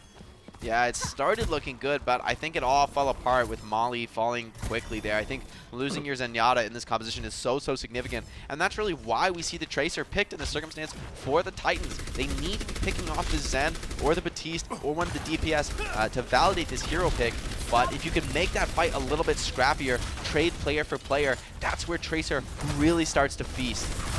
Somansu doing a great job so far. Now the Dragon Strike is what the Hunters will have to contend with on this next attack. Leave finds Summon 2, exactly what Leave was looking for. And now the Hunters have room to work with. They don't have to worry about the Tracer off the flank. Leave, just simply not many threats aside from Stitch on the other side. Dragon Strike can be used by Stitch. The Hunters get around, they grab the Mortality Field, and the pressure coming in from all angles. Janu getting dropped. Summon 2 getting back into the fight. This is going to be a rough go for the Titans. The Hunters getting very good positioning. Now just starting the W move point. Stitch gets both DPS, but it's not the DPS getting the kills here for the Hunters. It's the tanks and the support wiping the floor with the rest of the Titans. You can't ask for much more out of Stitch than taking out both enemy DPS. But Somatsu not able to produce that same amount of value. I think with the Supercharger out, it's just really difficult to play Tracer. Those poke damage turns into instant kills, and the game just gets so much more difficult if you can't shut down the Supercharger. So Somatsu onto the Mei now, and now it's Titan's turn to deal with his Dragon Strike. Janu quickly picked off before the fight even really begins. So this is going to mean that the Hunters are going to get a huge amount of free card push, which is so significant here on Route 66, and I love this from the Hunters. Instead of stacking the card, they move forward to the most important positions on the map, contest aggressively, do not let the Titans get any foothold whatsoever in second point. And you see also good halts coming out from Among there, setting up for the early pickoff that simply cost the Titans a lot of time, and this is one of the tougher areas to recontest as defense. Yeah, Maywall separates out Fissure. He's caught all alone. Instantly burned down. So much poke damage from the Hunters. They're so great at playing this strategy, isolating one target and drilling it down with the help of that Discord Orb. Molly is getting set up so well here for the Hunters. One pick off after another. Finds Summon Sue! And Molly continuing to rip apart the Titans. A lot of it's being set by the halts, but it's just good execution from a Zen. One pick off after another. Yeah, and it's once again, it's just a positional outplay from the Hunters. They create this circumstance where they're flanking in this huge concave around the Titans. Titans, they're pushing forward, trying to contest card, but they have to expose their sides and back to do it. And that just ends up in being free picks, free damage for Molly and Jinmu. And, you know, as you said, it's all about the execution to actually make use of it. But of course, the Hunters have no issue with that. 2 minutes and 3.5 minutes left here. I lost my eyes for a second, but the Titans now on the way set up. Decent ultimates left remaining. We'll see what Stitch is setting up here. The Hunters not being too aggressive here just yet. Now the Titans are going to force the issue. Early Dragon Strike on the way in. The Titans not following up entirely, but it's enough to get AMOG. Yeah, the Dragon Strike doesn't get any actual damage itself, but what it does do is isolate Arming out, get the quick pickoff. Now both teams committing the Bounce Drone and that double damage wall. Now rushing forward with the Blizzard are the Hunters. They're able to get some pickoffs. Stitch does find leave though. Hunters doing a decent job of pushing on through. The Titans unable to buy much time at the beginning here of point C, and now for the Hunters. They're saying a very, very quick time here, Jake. What do the Titans have to do to turn this back? Well, I like that the Titans are saving some crucial ultimates. They've got the Supercharger as well as the Gravitic Flux to disrupt the setup from the Hunters. But once again, the Hunters have the best position on the map, camping that high ground as the fight starts. And look at these flanks coming out. You got damage coming in from 180 degrees surround. The Hunters are playing this just textbook double shield gameplay. Moving in off the Transcendent. Stitch already out of the fight. The Hunters continuing with their momentum here, and the Titans in a real rough spot. Now they have to look to summon Zoo to drop a Blizzard to slow things down a bit. The Blizzard can be thrown out into the fight. They do find Molly, so the Titans use the Blizzard to slow things down. The follow-through is there. It's going to buy them a little bit of time. The question is how much?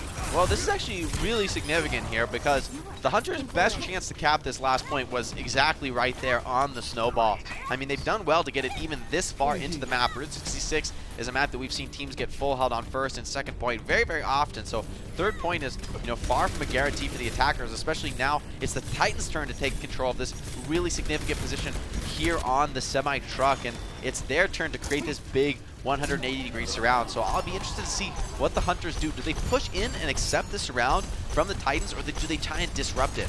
I expect it'll be the latter. There a minute 20 left on the clock. Titans looking for some more life in the series. Chengdu looks to close it out. Heavy pressure on top. Poking advantage in favor of the Hunters here so far. Stitch in real danger. Stitch about to fall, somehow able to get away. Stitch healed back on up. The Hunters still in hot pursuit. John and Blizzard getting some damage of their own. Hunters now find themselves on heavy poke damage. Among in danger now. About 10 HP. Healed back up, and the Hunters, the counter engage there. They deal with Stitch and Fissure. And now the Hunters forcing it back. They drop the Blizzard in the middle of the Titans formation. And the Hunters have turned this one right back around. I think this is such a telling fight about the nature of these compositions strategically. Normally we see the fights center around card, they center around the objective, about pressuring around those crucial corners. But instead it's actually just both Orissa's fighting on card, and 4 or 5 players from each team are contesting for that high ground position. They understand that the moment one of the Sigmas is able to be uncontested on the high ground, just spamming shots into the backline, that AoE damage is just too much to deal with for either side, really. So great presence of mind from both teams, investing heavily in contesting the high ground, but the Blizzard coming online first for the Hunters enables them to secure the map. And that's a pretty incredible time on Route 66. I mean, we rarely see attacking teams.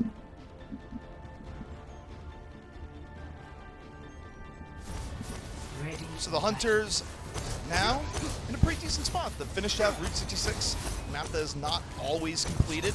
43 seconds left on the clock, and the Titans continuing to struggle a bit in this week. The hero pool, perhaps it's not entirely in their favor. Now we'll see if they have it in them to bring things back, because the Titans, of course, a team that was one of the most dominant teams in the Overwatch League last season, now looking to be a little bit more mortal in this season here so far. So it's going to be interesting to see them adapt to hero pools week to week, but also now, within this very match, see if they have what it takes to bring things back against the Hunters, a team that has always had great mechanical skill, but now backing up some serious coordination in a pool that is very much doing very well for them here and now. Titans, yeah, they're very close to defeat in this circumstance. They've got to get something going, and it has to start right now. If the Hunters win even 1 or 2 fights right at the spawn, not only is that incredibly demoralizing, but on Route 66 you don't have that much time to work with, and the Hunters are so aggressive instantly, but Stitch to punish.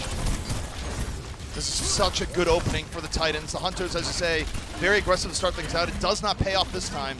Now, he's going to be looking to burn a little bit of clock here. It's not really a fight that's going to be winnable, but the Titans. Very quick on the cleanup. I don't think they're going to be slowed down for long. So you're the Titans trying to bring this to a final map 5. That's the start you need. Yeah, it's exactly what they needed. I actually like the play overall from the Hunters to rush in and flank the Orisa. I think Jinmu maybe getting a little bit over-aggressive going for the DPS. I kind of wish they would have just focused down those tanks quickly, utilizing that flank. But great work by Stitch, punishing those opposing DPS. That's the best thing a Hanzo can usually do in those early fight situations. Take down threats to his own life so that he can continue to run rampant and deal the damage. Titans, 2 minutes, 48 seconds left on the clock. Leave, able to get Suman-Su down. He's opening the Hunter's feed now to start getting to work. Titans going to have to be a little bit more passive here, hoping that Stitch finds something. Meanwhile, as we've talked about, the Hunter's going for a flanking position. Yeah, great surround as well. It's both, or sorry, a DPS, a Zenyatta, and a Sigma on the high ground. The other 3 players on the low ground. And the Titans, once again, find themselves in this awkward position. I like the rotation to go to high ground, but the Hunters aren't going to allow it. Immediately contesting in. Titans counter engage. Looking to stay in the fight. Fissure and Janu under very, very heavy pressure. Discord Orb on Fissure, putting in a tough spot. Janu unable to get away, and the Hunters, again, so much advantage in the poke game here. They drop the Transcendence a bit under pressure, not for much of a dive. Now Amon has to be careful, does not want to go too deep here. Hunters now starting to back up just a bit. Titans still in the process of regrouping. Fortify already used, so it looks like both tanks now frozen for the side of the Hunters. This is a massive blizzard by Soman-Su. Wants to find some more pickups, but 2 already going the way of the Titans. This is really significant. Blizzard comes out from Jinmu, though. Leave is still around the flank, was able to take down Stitch. See if he can get a little bit more. Got poked down, now getting healed back up. Leave, one of the biggest threats right now to the Titans. Getting checked all the while, Janu having none of it. The Titans slowly but surely starting to power on through point A, but it's good time that's been burned off the clock for the Hunters. Yeah, decent hope for the Hunters, but the Titans, so far I'd say they're doing what they have to do to keep themselves alive in this series. This map is not over yet. Great work by Soman-Su. Quick charge on the Blizzard. Gets a ton of value, freezing both tanks. Nice strategic work there to bait out the Fortify before he commits the Blizzard. Able to actually secure the Orisa kill instead of just forcing her to retreat. So great work by Soman-Su. Been really a star player on this May all series long, despite not really being known for that. In a decent spot heading into this next fight. The Hunters right now again trying to set up the flank. Lead was getting checked on the left side now. Looking for a different rotation. Oh! Turns it around. Deals with Stitch. Opens up the flank once more. The Titans again not respecting Leave enough as he takes down both DPS now. There's no one left to deal with him. And you just have to immediately be contrasting the way the Titans are attacking with what the Hunters were able to bring to bear in their attacking round. You know, with Leave able to get out of the choke, Titans not actually contesting it, electing to stack cart instead. I think that's a mistake in this circumstance. You give Leave access to this high ground position. He can wall climb at will, and the facade of this building is such an effective place. Hanzo just going to peek from slightly different locations every time. It's so difficult to catch him out when he's dancing around you like that. The rest of the Hunters attacking you from the bridge position. So Hunters in a great position. Now Titans have to recontest, and that's not what you want to be doing in this mirror match. You want to be holding position, not trying to move across the map. Early F Matrix out here from the Hunters, and that is just devastating damage from afar. Amon, the primary contributor there, but that was a team effort from the Hunters, and the Titans just simply wiped off the map. Leave caught a little bit later in the fight. Still a few stragglers in the Titans, but the Hunters with a tremendous advantage so far. Oh, and these are potentially going to be some very late stagger kills. Titans falling apart a little bit here, although Armang potentially caught by another massive Blizzard by Soman-Su. This could be exactly the turn the Titans are looking for. Titans starting to flip this back. The Hunters might have gone a little bit deep. So the question is, what do Elsa and Leave have in store? Janu for the fall, and things are getting a little bit scrappy right now. It's not a lot of 6v6, both teams waiting for respawns, but Leave finally down. The Titans get a chance to breathe a little bit here, Jake. Spawn advantage is slightly in favor of the attackers here, so scrappy is exactly what the Titans want. Twilight finding 2 kills, dancing around. Great air shot by Jinmu to take him out, though. That's so significant. Without the Batiste, it's very scary to get aggressive. The only heals you have are from the Zenyatta. Stitch drops the Dragon Strike, doesn't find anything. They need to find quick kills here on the side of the Titans. So the Hunters right now trying to stay in it, trying to buy time. A minute left now for the Titans. Try and move on forward. Supercharger dropped on over. So the to instead trying to make use out of it, but getting checked. All the while, the Hunters still healthier overall as a team. The Amplification Matrix in reserve, same for Transcendence, and now it's going to be their time to go. They drop the Amp Matrix, Molly waiting for the Transcendence if necessary, but it's not even needed. Jake, leave with the early pickoff. Great work by Jinmu, and once again, the Titans find themselves in this unenviable position, forced to retake into a fully set up double shield team, flanking you on all sides in the high ground. It's the story we've seen time and time again on this series. Chengdu Hunters setting themselves up so perfectly from a tactical perspective. Like, you know, if you're the Titans here, what do? You're being attacked from all sides. It's a Hangzhou one-shotting you, Zen firing charge fires, the Halt Rock coming in as well. It's so much pressure to deal with. Stitch desperation mode onto this McCree, but it's going to be so much of a struggle to find something here. Leave has complete free reign on the high ground now. Final opportunity now for the Titans. The series on the line. Fissure already down. Amon able to fight him, and they can't get over to the point. That's going to be it. The Hunters take the series 3-1. Just great strategic play on the double shield composition. This matchup really was favoring the Hunters all series long. Now I sort of see why the Titans wanted playing this Ryan Zarya, want to be staying in their wheelhouse. But it just wasn't enough. I think strategically, the hero pool this week just didn't favor them. They wanted to force the Ryan Zarya play into their own strengths, and you have to give them props for that. But once the Hunters are able to find their footing and play on those longer form maps where the double shield comp can get those surrounds, can get that value, they just crush the Titans. Well, we got to re-look at the game and go, who's our player of the match? Well, our player of the match, it's very simple. It's a known hero to Chengdu. It's Amon as our player of the match. Really nice stuff the entire way through. And in particular, just setting up his team repeatedly over and over again with the Orisa, with the halts, and of course the usual shenanigans going on for the Wrecking Ball. Yeah, great stuff from Amon. He's such a linchpin for this team, whatever he's playing. Him and Elsa, their coordination on these Halt Rock combos was so significant time and time again. Think about that last fight on Volskaya. Titans maybe in desperation mode already, but just adding insult to injury, the Halt Rock kill, taking out Twilight before he can even take the fight. So many times it's the first pickoff going to Chengdu, and that's what you need to do in this double shield composition. It's all about getting those Hangzhou headshot pickoffs, the Zen charge fires, or the Halt Rock combo. You know, that spam and your ability to leverage it as a team is what determines your success in the double shield composition. And as well, playing to the strengths on the map. You think about the positioning that the Hunters take when they win a fight. They're always moving up incredibly aggressively. Leave somebody like the Batiste on cart. He can still jump up and shoot some heals from long range.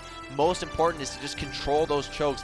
Don't let the defenders get a foothold. And the Titans, they weren't able to replicate that level of success, to be honest. Not quite, but you know what?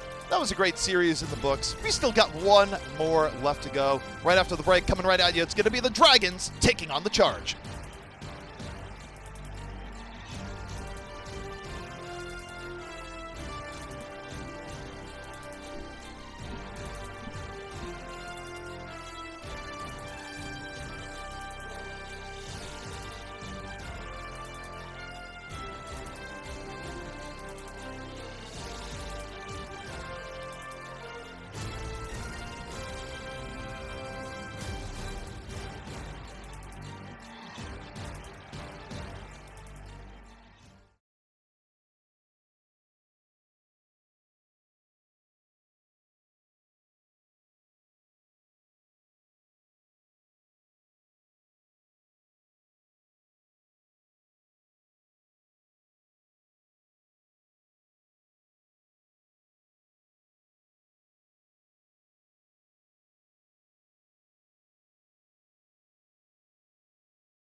Right now it's free, right?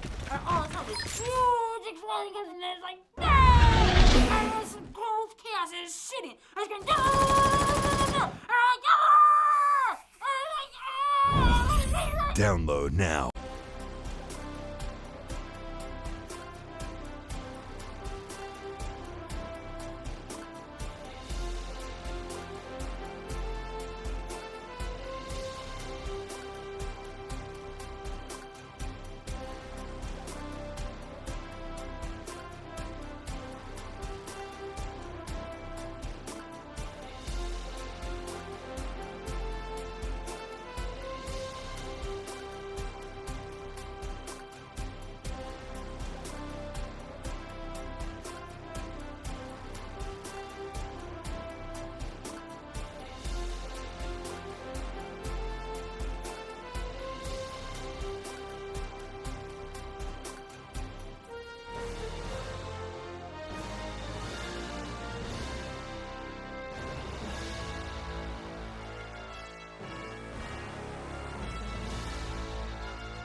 The Overwatch League is brought to you by ZipChair Gaming, the official chair supplier of the Overwatch League, and by TeamSpeak, the official voice supplier of the Overwatch League.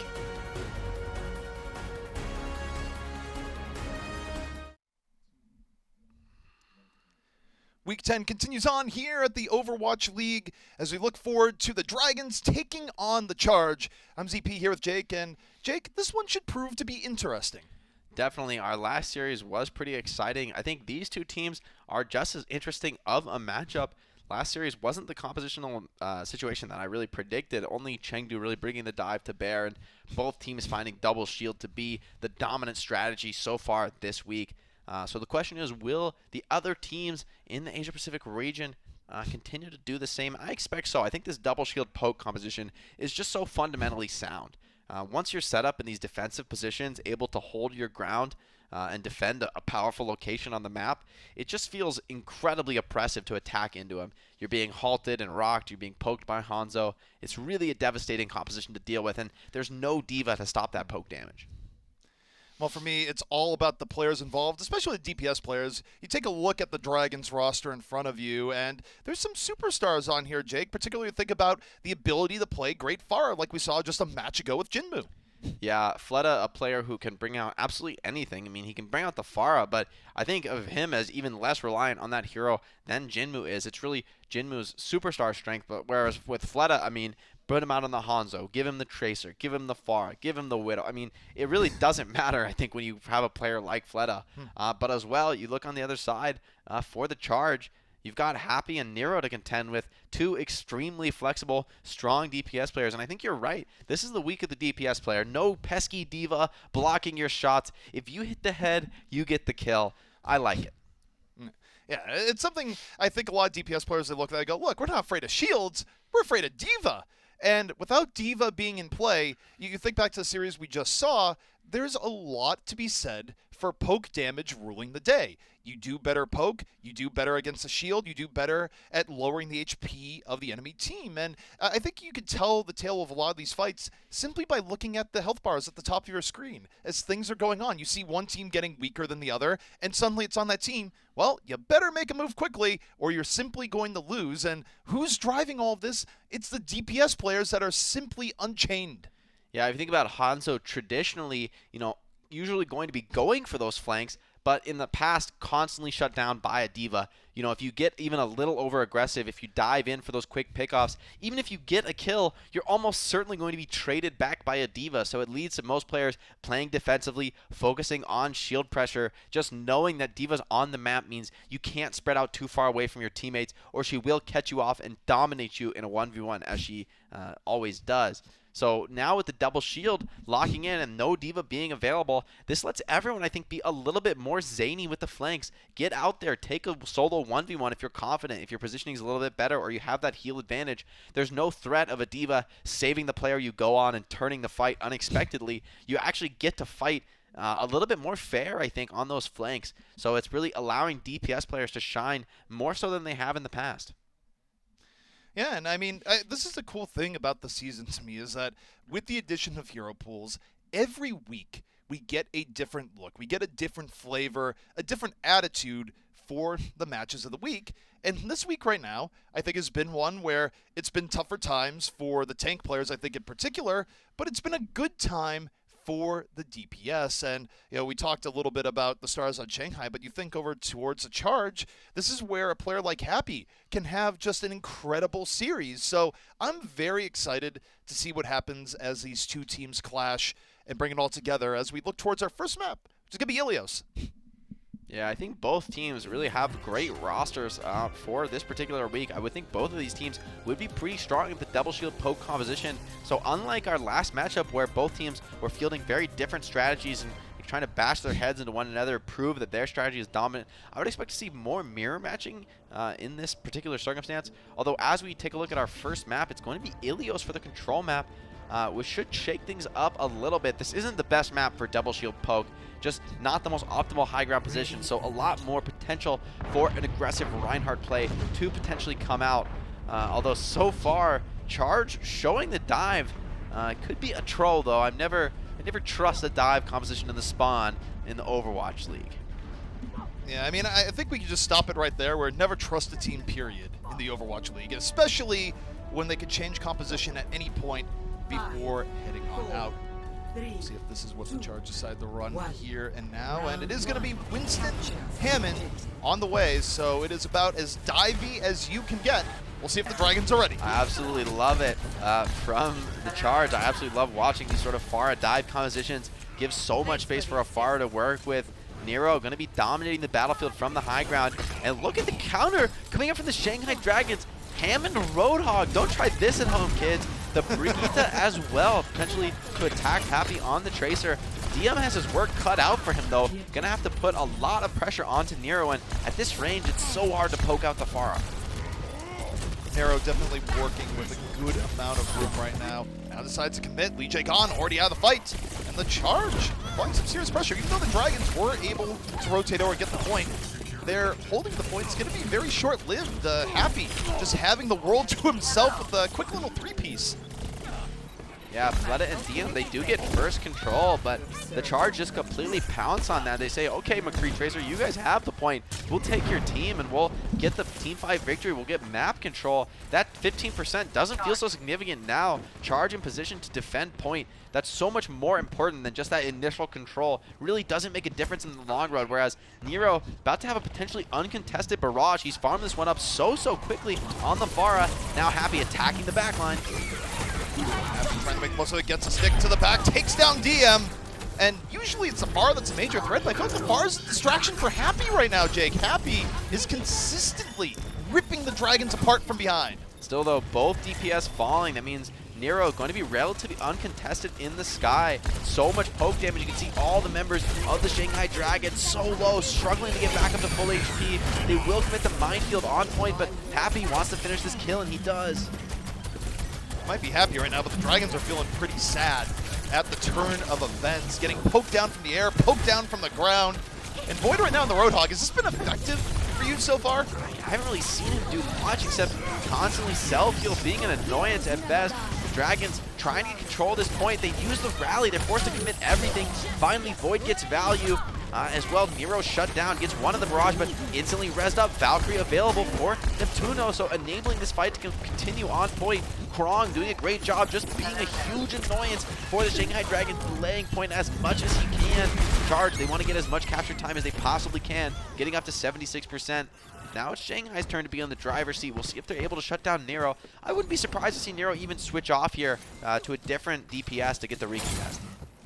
Well, just as you say that, from your mind to his, the Charge going for a much more of a reset here. And what do you think that is? Is that something to do with Pharah just trying to get in, get good rockets on this point when you're behind? I think this Roadhog Brig comp is just a complete all-in anti-dive strategy. So you switch over to the double shield, and Roadhog just wondering, why am I on this hero? And if the Charge can make it to point cleanly, it's going to be a rough fight. That's so significant, though. Nero moved off the map. That's a key controller for the Charge.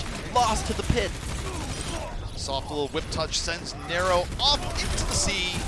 And the Dragons right now starting to bring this one back, 54% to 76. Just when you thought the Charge were going to be rolling, the Dragons in a much better spot right now. And it's actually looking kind of tough for the Charge. All those swaps, Jake, don't leave you with a whole lot of ult. Yeah, they don't have the ults. I mean, I really like the move from the Charge. I think if they could get to point with their Mei, that could have been a very different story. But now Shanghai able to recharge some of their ults. They do have the minefield and the whole hog able to bring to bear. So a lot more options in terms of grinding out the shields. And it's really only the coalescence from Shu. Could be pretty difficult to get value. They will make it to point much more cleanly this time, though. Everyone totally healthy for the Charge. So they've accomplished their goal. They get to point, they drop over onto it. Get the deal with Monster Sam on. They've already dealt with it. But oh, the Dragons, a flank from Void, and the whole hog clears the way. Might not be in the kill feed, but that was a story that just happened there. And now the Dragons just about have this. And for me, it just all comes back to that boot buff. I think the Charge needed to get way more value off that first fight off the swap. Instead, they got completely decimated. And that enabled, even though potentially on a bit of an awkward composition, that enabled Shanghai to get their ults back online and snowball that round into a victory. So great play from them on a very non-traditional composition. I think that matchup does not favor them in the long term, but because they're able to play so well, get the first pick off, then snowball into their ultimates, the economy game is what enabled Shanghai to beat the Charge on that first stage. Now, We look forward to the Ruin stage, one of the most Widow-focused maps at times, but also a map where teams can decide to go play the close-range game, try to avoid longer sight lines. I think on some level, Happy might die on the inside every time he can't play Widow. I want to see him go Widow. I mean, TP your teammates, sure, whatever, but go Widow. Yeah, Happy. Give us what we want. I need this guy to play Widow. He's so insane on the Widowmaker. In my opinion, one of the best in the Overwatch League. I want to see him do work. He's got a tough situation here, though. Ryan and Sigma available to suppress him, so the rest of the charge, okay. There it is! All right. Immediately, Okay. Oh, Happy yeah. with 2! Happy's just getting started! Okay. This is Signature Hero with 3. Why not? This is why Happy gets sad if he can never play Widow on this point, because, oh, wow. That was Let's just go to the next stage. Let's go to the next stage. This one's Happy's. This one's Happy's. Go home, Shanghai. Well, let's see what happens on Well. Happy's on Widowmaker. We can move on. 4 kills in the first fight. What a monstrous performance. I love to see it. Just devastating from Happy. And okay, Izayaki, what are you doing? Why are you jumping in front of a Widow like this? This guy's crazy. Why? Oh. You don't do that to a Widow that's this good. You don't do it. And now they paid the price. Wrong, able to find DM immediately. And the Dragons on the back foot. The pressure from the charge transcendent so far to start off the round. Beautiful wall fire strike combo. Krong able to get so much value. Stand one even committing the Earth Shatter. I think that's one of the most important ultimates they have here. So without it, it's going to be so much more difficult to survive as well. 2 crucial ultimates coming online for the charge. This round could be open and shut. Supercharger plus Blizzard here is absolutely devastating, potentially even unstoppable here for the Dragons. Izayaki, though, does have his own window, but there's no halt to combo Stand one's fire strike. Looking at Happy once more. Devastated to begin with. Do it again. Narrow. Gonna slow things down a bit. Drop the Blizzard right over to the Dragons. Supercharger down for Rio. The charge just methodically going through their ultimate economy. Happy still room to work with. Neptuna, though, a little bit aggro there. Ends up getting taken down, and the Dragons finding a way through. The charge not finding the pickoffs they thought they might get. Happy gets 1, but it's so late into the fight, I'm not sure it matters. Gosh, Happy somehow finds 2 that fight, but those are the only kills that go the way of the charge. Maybe a bit overzealous with the Blizzard, was narrow, not able to get enough value out of that ultimate, and now Shanghai's in a great position actually, able to somehow make a hole or make a retake without committing their Blizzard, without committing their sound barrier. Although a lot to work with here, especially that infrasight from Happy. This is going to be very, very deadly. Shanghai, they're going to have to watch their corners, be very cautious about any peeks they take. In particular, hide. Just hide. Happy sees everything right now. Don't challenge him. Stay behind shields. Again, shields. Sound barrier. In for the charge. Move on forward. Neptuno gets rewarded this time. Takes down the McCree. We'll see if the Dragons have a response and drop the beat of their own. They move on forward. Flutta looking for a little bit of containment control. Diving deep into the charge front line. The charge right now. Push back a little bit, but Neptuno gets stand 1. Neptuno just sitting in the back fragging right now. Pickups here going both ways. Happy, though, potentially uncontested on the high ground. Could be really significant. He needs to find at least 1 more. There it is on Fletta. Now he's really uncontested. Sigma shield dropping low soon. No defense left for this Sigma, and he's cut down. Happy producing so much. This guy's a monster. I hyped him up, and I was more right than I ever could have predicted. He's so insanely consistent. It's the bane of hitscan players when you run a Widow or McCree and you're not hitting your shots. But the alternative, the opposite end of the spectrum, is so good when you're just on. And that's been Happy so far this round. He's going for a flank. This is crazy. Get you 1 more, this is Happy. wild. Get you 1 more. Let me see what you got. Oh, he's looking for it. Doesn't quite find the head. Still going for the hook shot. Happy right now, just playing in his own world, going, you guys play the game up front. I'm looking for my shots to the back, but perhaps he should have gone with a more traditional approach. Krong is out of the fight. The Dragons still with an opportunity. Looking for a way forward. Taking a lot of time to do it, though. This should be the retake for Shanghai. Great work by them. I think that the thought there from the charge was to deny the contest, force a suicidal run to point by Lee Jae-gon, but Lee Jae-gon managed to actually survive as well, so ends up not working out for the charge, and now they're in the retake position, unenviable, but Happy's behind, and I don't think Shanghai knows about this. He's not going to expose his Happy. Oh boy, here we go. High risk, high reward. All right. He's back. Now no, the Widow is behind them. The Widow is the only person at the point. The Widow is back capping. Happy, can you find one head? Meanwhile, the Charge move forward. They drop the early immortality field. They drop the beat. They take down stand 1. It's an assault from the front, an assault from the back. And this is working out for the Charge. They've just rolled over the Dragons. Overtime about to tick down, and the Charge saying, we want to go to round 3. Okay, Happy making it work, whether it's the pickoffs or the back caps on Widowmaker. Maybe the first time I've seen that in the Overwatch League, a Widowmaker back cap on Ruins. I knew the hero was good on this stage, didn't expect to see it go exactly that way, but when you got Happy on your team, just send it, man. Just go Widow, bro. Like, if I'm on this guy's team, I'm like, dude, just go Widow. I don't, meta, whatever, go Widow, dude. It's Ruins. I believe in him.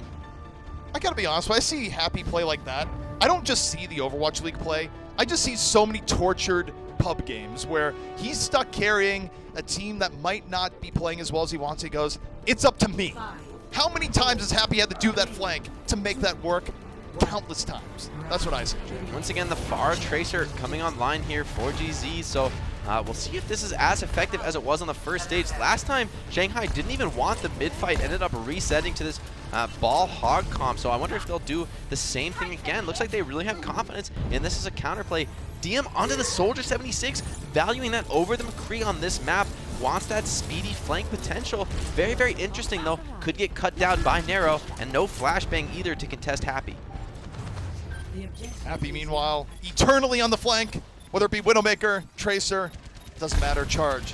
Setting up the assault. Happy ready to come in from the back. Liam right now in real danger, taken on down. Rio just hops right on top of him. And the Charge making this dive work right now. The Dragons getting poked awfully low. The Charge able to stay healthy, though. Rio right now desperately hoping Neptuno gets to him sometime soon. I love that timing from the Charge. Nero conks himself out aggressively, baits a little bit of damage, but just half a second later his tanks come in, so he baits the hit scan out of position and then makes the tank dive all that more effective. So that little difference actually is really, really high impact here, I think. So Nero playing well on the Charge, really understanding how to play well around him, but Shu does fall and things potentially falling apart a little bit for the Charge. Nero, he needs to find some kills here. Well, even if Nero finds a few of those kills, they've lost too many people, time to back out. They got first control, though, so they're not in a terrible spot. It's just retaking the Pharah sometimes can be tricky, Jake. Yes, it can, but luckily almost all 6 ultimates coming online roughly at the same time for the Charge, so timing working out really well for them. This could be a great fight around the Valkyrie. Dia, he does not have that tactical visor ready just yet. If the Charge move quickly, it won't be ready to counteract the dive.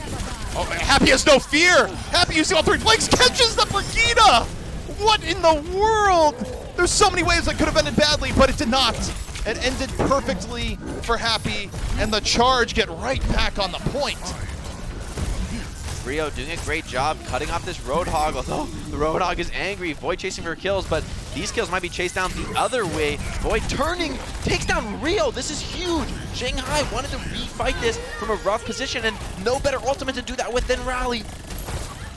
We'll see if the Dragons will turn back around. Nero's so low! Nero needs a lifeline, has to come from Neptuno. He's going to get healed back up. The Dragons now starting to put progress back on the point, but you look towards the Charge. Where are their DPS? Where is Happy? Where is Nero? The Barrage ready to be laid on down. Nero just takes down Lee Jae-gon. No barrage required. Happy's continuing pummel from the back. Bullhog contesting point, but nice flank from Nero does shut that down. Although DM potentially uncontested now, even has tactical advisor, wants to save it. Charge still fighting back tooth and nail, still in control of the point, and Rio getting back on in. The Charge do not have to give this up here, Jake. Great work by Nero to burst down that Roadhog. He's really the only player on his team with the damage potential to get through a Roadhog, so that's actually great use of the barrage. Even though he falls, that Roadhog is actually a pretty crucial piece in the composition that the Dragons are fielding, especially once the Brigida falls as well. Now DM with the tactical visor, though, could be a real threat, even though Neptuno does have that Valkyrie coming online soon. Well, attack visor, not always the flashiest ultimate, but put yourself in a right position, it can do quite well. The Charge, it's like to go in over the top, they find DM, already out of fight. Long continues life for that. Now we look towards Flutter. Notable for the deadlift. See if we can lift once more, rotating around here on the Tracer. Pulse Bomb on the ready. Shanghai gonna retake, gets a stick on the Rio. might have been a little bit overkill, though. Yeah, luckily, though, it's so important. Shanghai get the flip earlier in the fight, so GZ just going to have to take a quick reset here. They do get 99% control, but Diem, he's been hanging onto this tac visor all game long, and with no barrage available for Nero, it's going to be hard to deal with this. I think it's going to be up to Rio to suppress the tac visor, but again, that's easier said than done. You've got a Brigida and a Roadhog to play with this soldier, protect him from that diving Winston, so it won't be so simple for Rio. He's going to have to find a really huge Pommel Rage in this situation. Braun gonna open things up here.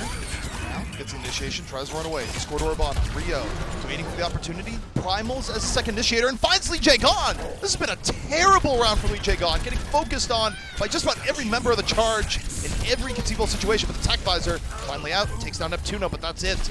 Rio still a threat in the backline, along with Happy, along with Nero.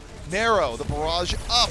The charge and control the point, and Dragons, now the guy gets to the point, but right into the barrage is Izayaki. Nero shutting him on down. The Zen out of the fight. Nero 5 HP in a dream, can knock it away. And now, Happy on the fight. The Dragons still might be in this. Lee Jae-gon getting poked down. The Coalesce is just a little bit too much here. Now they're surrounding Void. He does commit the whole hog.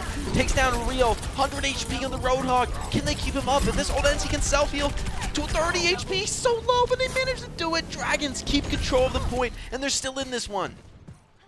The Dragons surviving here, even though the Charge have been flashier. They've had the bigger disrespect plays. The Dragons have been consistent, and they are one fight away from taking this first map. And no ultimates available for either team here. Izayaki's Transcendence going to be the first thing to come online, and that's so crucial. Happy needs to somehow finally take out this Zen maybe before the Trance stick comes in, but Fleta just recalls it off.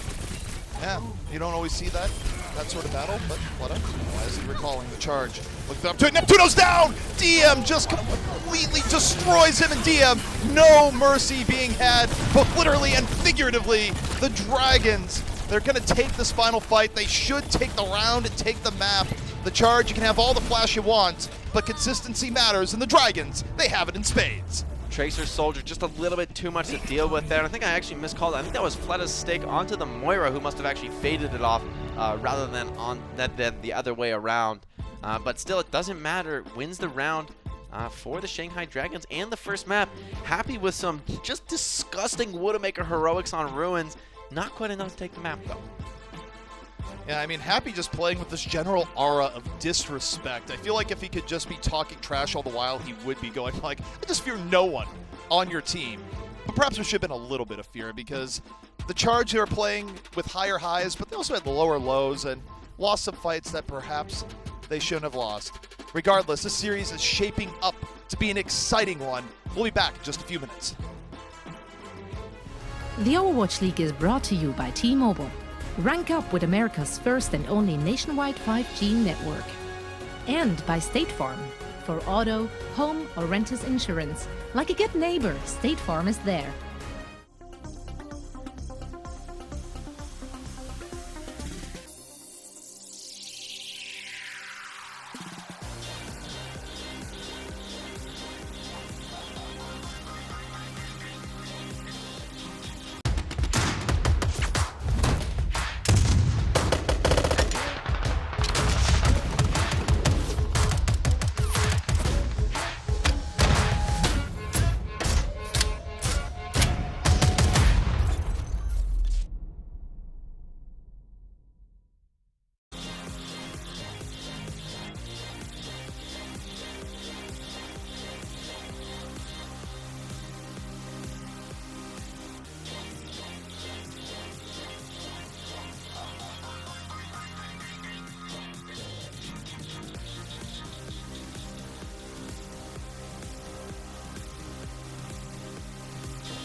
The Overwatch League is brought to you by Pringles Wavy. Big crunch, big flavor. It has been back and forth between the Dragons and the Charge so far here in the Overwatch League. And Jake, I gotta say so far, I'm excited to see what Map 2 is gonna bring. Yeah, definitely an explosive start to our series on Ilios, but I have to think things will settle down just a little bit as we move on to our hybrid map type. It's going to be Hollywood coming up next, and I really don't expect to see as much dive from either team. I think that's an Ilios special, at least so far in the series. Maybe a little bit coming out on first point of the dive. Potentially on second, but I think the longer range situations where those double shield comps can get a high ground hold, can defend a key defensive position, really becomes more effective than the dive composition. Ilios is just a map without those defensive high grounds that you can hold while simultaneously controlling the objective. I'm really excited to see the way both teams put their unique spin, though, on this Orisa-based composition that I think will be dominant. It's just been exciting to see so far, and a week that, as we've talked about, the way the hero pool is set up, it has been one for flashy DPS. You've taken Reaper out of the pool, there's no Diva here that can test, and what do you get? You get some high-octane Overwatch gameplay where hit, scan, projectile, doesn't matter. You have the opportunity to show your stuff here and now. Definitely. As we get into Hollywood, I have to wonder, I wonder if the Torb will be coming out anymore. We see this hero played a lot on Hollywood. It's been a mainstay for a long time, frankly, in Overwatch. That defensive turret position in the back of Garden, so annoying to break down. Dragons don't seem to want to be feeling that just yet. Going to be going for a Sigma Ryan composition, so still the double shield, slightly different variant though. This one going to be emphasizing on controlling the choke. They don't want to back off the point. I think if you see the Dragons actually backing off and holding defensively on the back of point, you know they're in real trouble. They want to be aggressive on choke with this composition. They want to be Maywalling in front of the car and catching off one stray player, ideally from the Charge. The Charge from their side, I'll be interested to see what DPS they feel. I doubt this Symmetra will be staying with us. Still though, the classic double shield being fielded right now in the spawn at least. I think that is what we're going to be seeing here with the Orisa Sigma, but you never know. Teams and spawn, always with the opportunity to change. Happy, not going to be the Widow here, point A, Hollywood instead, opting for the Tracer. We do have the swap up here. It's going to be McCree into Maze, so why do you think they went with the swap? I think this gives them a little bit better brawling potential. The big advantage here, though, for the defense is that they've got more spam and poke. Neptuno, though, big rollout. Nice stuff from Lee Jae Gong, though, prevents the move off the high ground. There's a big attempted play from the Charge, but already the shield's being poked down quickly. This is starting very well for GZ. Not a bad opening here so far. Doing decent in the poke damage game here. Both teams full HP. Neptuno getting a little bit low, but okay, again, a lot of bit low. Taking a moment off to himself. The Charge, though, able to get decent position here. They've taken the high ground, and now Happy, a great vantage point to get to work. And as I was saying earlier, this isn't what Shanghai wants. It's nice dancing around the high ground to get GZ into position, and now Shanghai in the back of point, and they're immediately decimated by the rush with the Coalescence. That was such a well-timed engage by the Charge. The Dragon standing no chance. The full team effort in from the Charge, and it's going to be rewarded with a very quick point A. With this Sigma Reinhardt composition, you need to be aggressive, you need to be controlling chokes. Once the Orisa Ryan is up on the high ground, able to start cycling those Orisa shields, throwing halt after halt after halt, the fight is just going to be really grim for the defense, and I can't help but feel this composition is a bit awkward for Shanghai Dragons. You're running the Batiste, which is a more spam-oriented hero, but at the same time, you're not running an Orisa, who actually is also wants to play the spam game, wants to play those long fights. So it's actually going to be the attack team that has the advantage in the rushing potential because of that Moira. Another opportunity. Wall is down. Let him at the top. The shatter wrong, and it's enough to get rid of Lee Jae Gong. Charge is moving on forward. Off of that, they have double stand one, and just off the early Earth Shatter, Jake, they take initiation, and that should be it. Yeah, Speed Boost with the Moira as well, and Shu farming up his next Coalescence in this fight. Diem, though, strikes back onto one. Great positioning by Happy, though. He's not vulnerable to the high ground. So much dancing. Fleta just trying to desperately stay alive on cart. Great hold by Shanghai, bringing this back from the grips of defeat there. That looked completely unwinnable, but their closer spawn should get them back into it, unless Diem can find another. Well, it's interesting because the Charge could have stayed in the fight there. They still had more numbers. They decided to just wait for a full 6. And okay, what a Maywall by Nero, picking up his team and immediately cutting down Diem. They just go for the auto rotation, so they decide, we can still take this fight and win, or we could wait a moment and win harder. So the Dragons are last stand, not going to last too much longer, and the Charge keep things moving. I really want to see Izzyaki switch out this Batiste. I just don't think it's the right pick for the situation. I think the Moira, if you're going to be running the Reinhardt and the Sigma, you want to be swinging. You want to be getting aggro. And I think with the Batiste, they're just put in a very defensive position against a team that I think will actually outspam them, especially when this Supercharger is online. You're playing the shield break heroes, but without the Orisa, I don't think you win that shield fight. Meanwhile, the Chargers go to the high ground here. At some point, they're going to drop down and support the Blizzard. See what that is, but the Supercharger, as expected, see the Blizzard move on down. We'll see if it's enough. The Dragons right now just playing around it pretty well. Now they go for the Flux. DM in the back looking for the fall. Izzyaki able to find Neptuno, and the Dragons masterfully work around this to start things out. Izzyaki down. The Charge able to regroup. Both teams 5-on-5, so not a bad adjustment from the Charge mid-fight. Lee Jae Gong caught in the corner, can't get back to his team, but just poking away at Krong. It's David and Goliath here on the corner, but Mega, but Happy still poking away, still full HP. It's DM getting more kills this time. Both McCree still alive, but DM on top at the very end.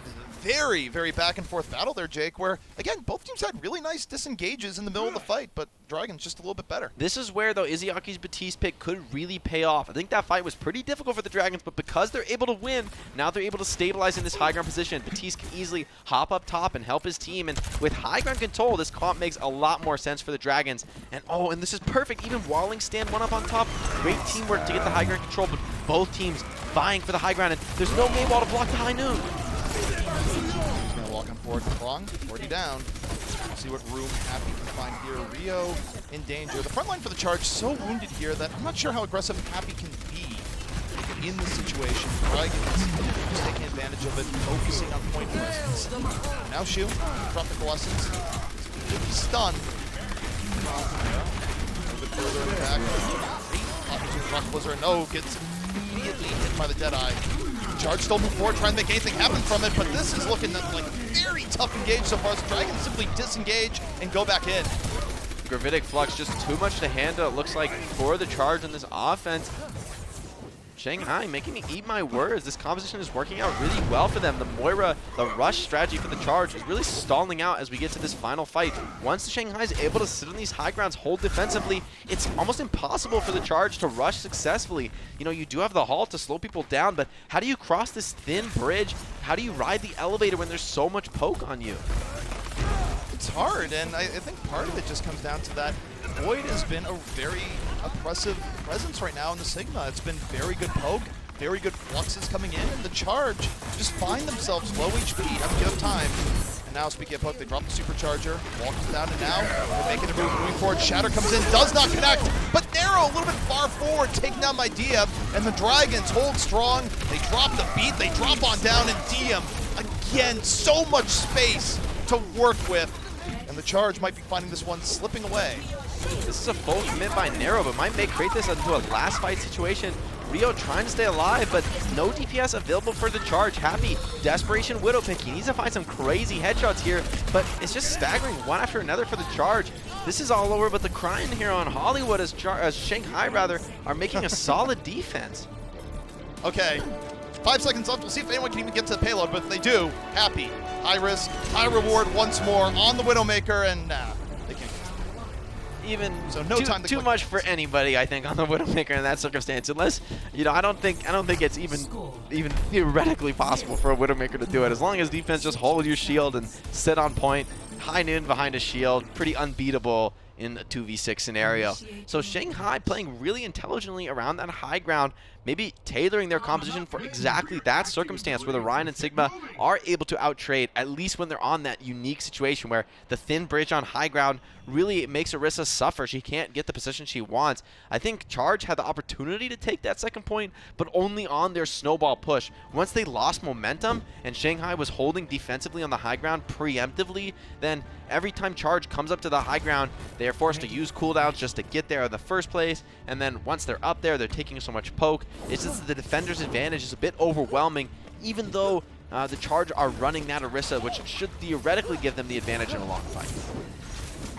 just feel like the trend we continually see in this particular hero pool is that the team with the better neutral game, the team with the better damage going out in terms of poke, finding better angles, more shield pressure, just is at a huge advantage. And this is one where I do kind of like the Sigma here, coming in from the Dragons, especially backed up by the Batiste. And they've put the Charge, particularly in the last round, in so many difficult spots where the Charge just simply couldn't push forward because of how low people were getting before the fight even really began. Yeah, but I think on the offense, it'll be a little bit more difficult to make this Rein Sigma work. Charge have a very good opportunity here to just continually rush the choke and just stifle Shanghai's positioning before it can really get going. But we'll see how the Charge would like to play this. Right now, they're just sitting on the high ground, taking that spam play. It's all about the moment they speed boost, but Lee Jae-gon wants to boop them off before they're quite ready. But GZ is so prepared for this boop play. They're so defensive. No chance for Lee Jae-gon to find the boop.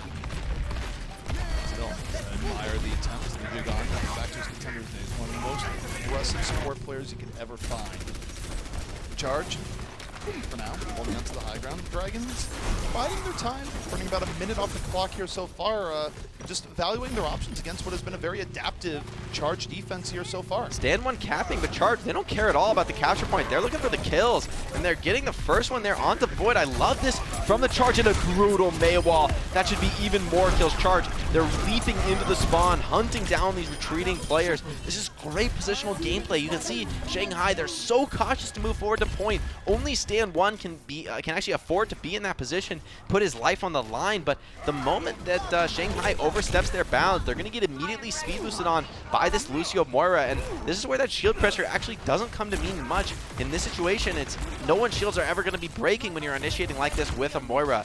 You're trying to rely on that Rein swinging. He doesn't want to hold shield. Yeah, and I mean, you have that dance of death going on between both teams, and what you saw, the Charge were the leading partner. Anytime the Dragons tried to rotate around and get an advantage, Charge, rotate in turn. But now the Dragons decide, we're going to go straight to the point. Let's see how this works. Flux, Stand one, dropping the Shatter, not really getting much off it, but Happy gets isolated in the very end. The Charge now working 5, trying to bring this one back around. The Dragons looking very, very healthy. Dropping the F-Matrix, they don't get too much. Neptuno able to get away. Krong dropping the Shatter. Also, not getting too much from it. TM, though, gets to the high ground. Deadeye up, looking for the skulls. It gets 2. Neptuno and Krong out of the fight. They finally cracked the code, but it does take a bit of time. I think it really all started with that quick rotation. Before, they were so tactical, so patient. I think Charge were expecting that same sort of dance to happen again, but instead Shanghai just decisively rushed to point. There was maybe a moment there for Charge to contest that and deny it in mid-rotation, but by the time they realized what was going on, Shanghai had already made it to point, already gotten that position, and then Void floats up with the ultimate and backstabs Happy, and it's all over for that first point defense. And once again, Shanghai find themselves in this beautiful defensive position, able to hold the high ground. Maywalls from both teams. This high ground contest is so significant. Charge going to give up here. They know they won't be able to win the fight using their cooldowns just to make it on the high ground. But now, how do you make it to cart? You're going to be poked from all sides. DM going to be sniping down from this high ground over and over and over again as well. Fleta has a free Blizzard to just drop on their heads. The Charge need to force fights here. They have a lot of time to need to burn off the clock. They weren't able to get to point C. Dragons don't have far to go. Here are the Dragons. Keep all focus on keeping the payload moving. It's on to the Charge to stop you, and it's on to the Charge to initiate in, and they are taking such a long time that they've already lost a fight without fighting a fight, Jake. I mean, this is a final fight scenario, actually. I don't disagree with Charge on this sort of strategy. They know it's over if they lose a fight anyway, so just give yourself the most optimal possible setup to get the fight win. You know, don't give the enemy any chance. So great work. Now it's Happy to have control of the high ground. So Charge, they like the way this is going so far, I think. Charge, all is on the line here. It is the final fight territory for them. If they do not successfully repel the Dragons here, the ults in reserve, both Neptuno and Shu, hanging on. Holding on. It's Arrow, though, it gets it back, drops the Blizzard, ends up falling for the attempt, but see if that's going to end up working out for them. It does not. The Dragons simply shrug the Blizzard right off, and it's going out not with a bang, but with a whimper for the Charge. The Dragons just roll it on in, and we got ourselves an even series. Not even Dragons up 2-0. Yeah, Shanghai Dragons looking really dominant. You know, I think that fight positionally was actually pretty good for the Charge, but DM just a little too sharp on the McCree, finds the pickoff onto Narrow, denies the Blizzard, and from there it, of course, immediately falls apart. So GZ Charge are going to be pretty sad about that one. I think strategically, I think they played that correctly, but from the execution standpoint, DM just too sharp.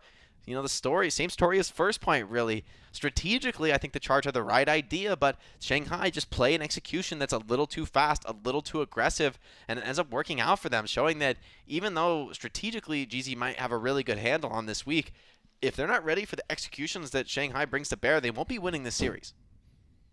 No, not at all. And it's interesting, too, because the Charge looks so good for a time on map 1. They end up having it slip away from them. The Dragons just being consistent here, where even you have times where the Charge look like they're doing quite well, it's not enough. It's not over time enough to really keep the Dragons back. And the Dragons so far have simply been holding the upper hand over and over again. And now for the Charge, they have to decide, can they go for the reverse sweep? We're going to find out if they're able to do it right after this break. The Overwatch League is brought to you by ZipChair Gaming, the official chair supplier of the Overwatch League.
Of course, it's time now for our game break presented by Cheese It Grooves. The Dragons up 2-0 over the Charge here so far in a game where the Charge have looked pretty good at points, but not good consistently enough, Jake. Yeah, definitely. I mean, if you think back to that first point on Hollywood, I thought it was very reasonable actually for the Charge to actually succeed with a full hold on the defense. You know, after that first fight was so decisive in their favor, it felt like Shanghai didn't know how to take the engagement, but then when Shanghai is so decisive, they just sprint over to point, get the positioning where the Charge can no longer easily rush them. The Charge's main advantage is completely nullified by that play. So where I think Charge had the right idea strategically, the executions from Shanghai just too quick, too decisive. Even though they're maybe at a disadvantage in that location, they quickly moved to another one, and Charge missed that split-second opportunity to contest it.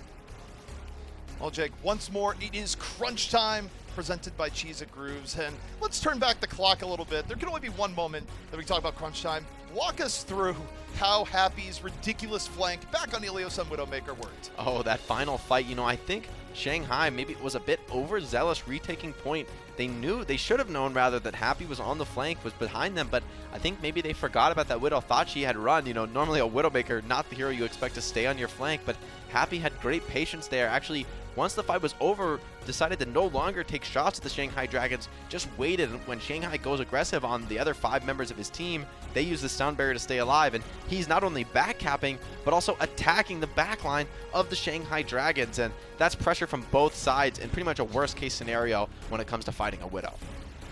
If you're a Widow player in that situation, is that confidence or is that just craziness? Like, do you have to be a little bit of a lunatic to even go for that play? I think you give it a shot. You know, if you're staying alive behind the enemy team, they're not chasing you down, it's pretty quick you realize, I think they forgot about me. You know, usually as a Widowmaker, you expect to be constantly contested, somebody harassing you at all times. So when that stops happening and you're in a very aggressive position, you're in the enemy team's backline, it has to be some sort of other reason, like they actually just don't realize that you're there. So you got to give props to Happy. You know, if he hadn't been so aware, he could have reset off the map thinking the fight was over. He could have shot too early and exposed his position, but instead he made the perfect play, realizing that in that scenario, it's really hard to stop him from backcapping.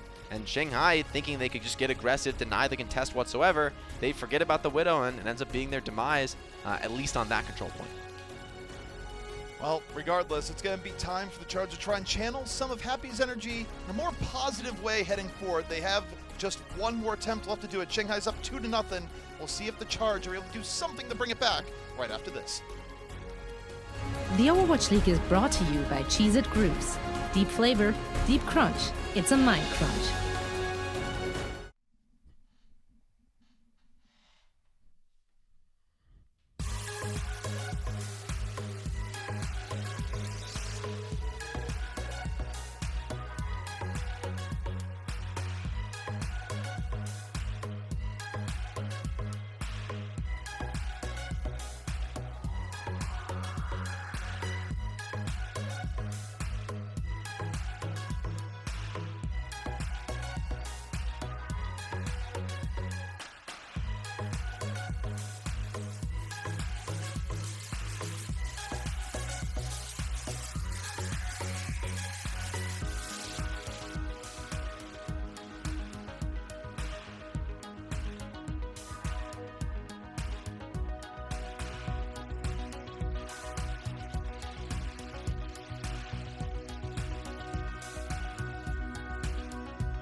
The Overwatch League is brought to you by HyperX. Unleash your style, unleash your fury with HyperX Fury Memory. And by Coca-Cola, the official refreshment of the Overwatch League.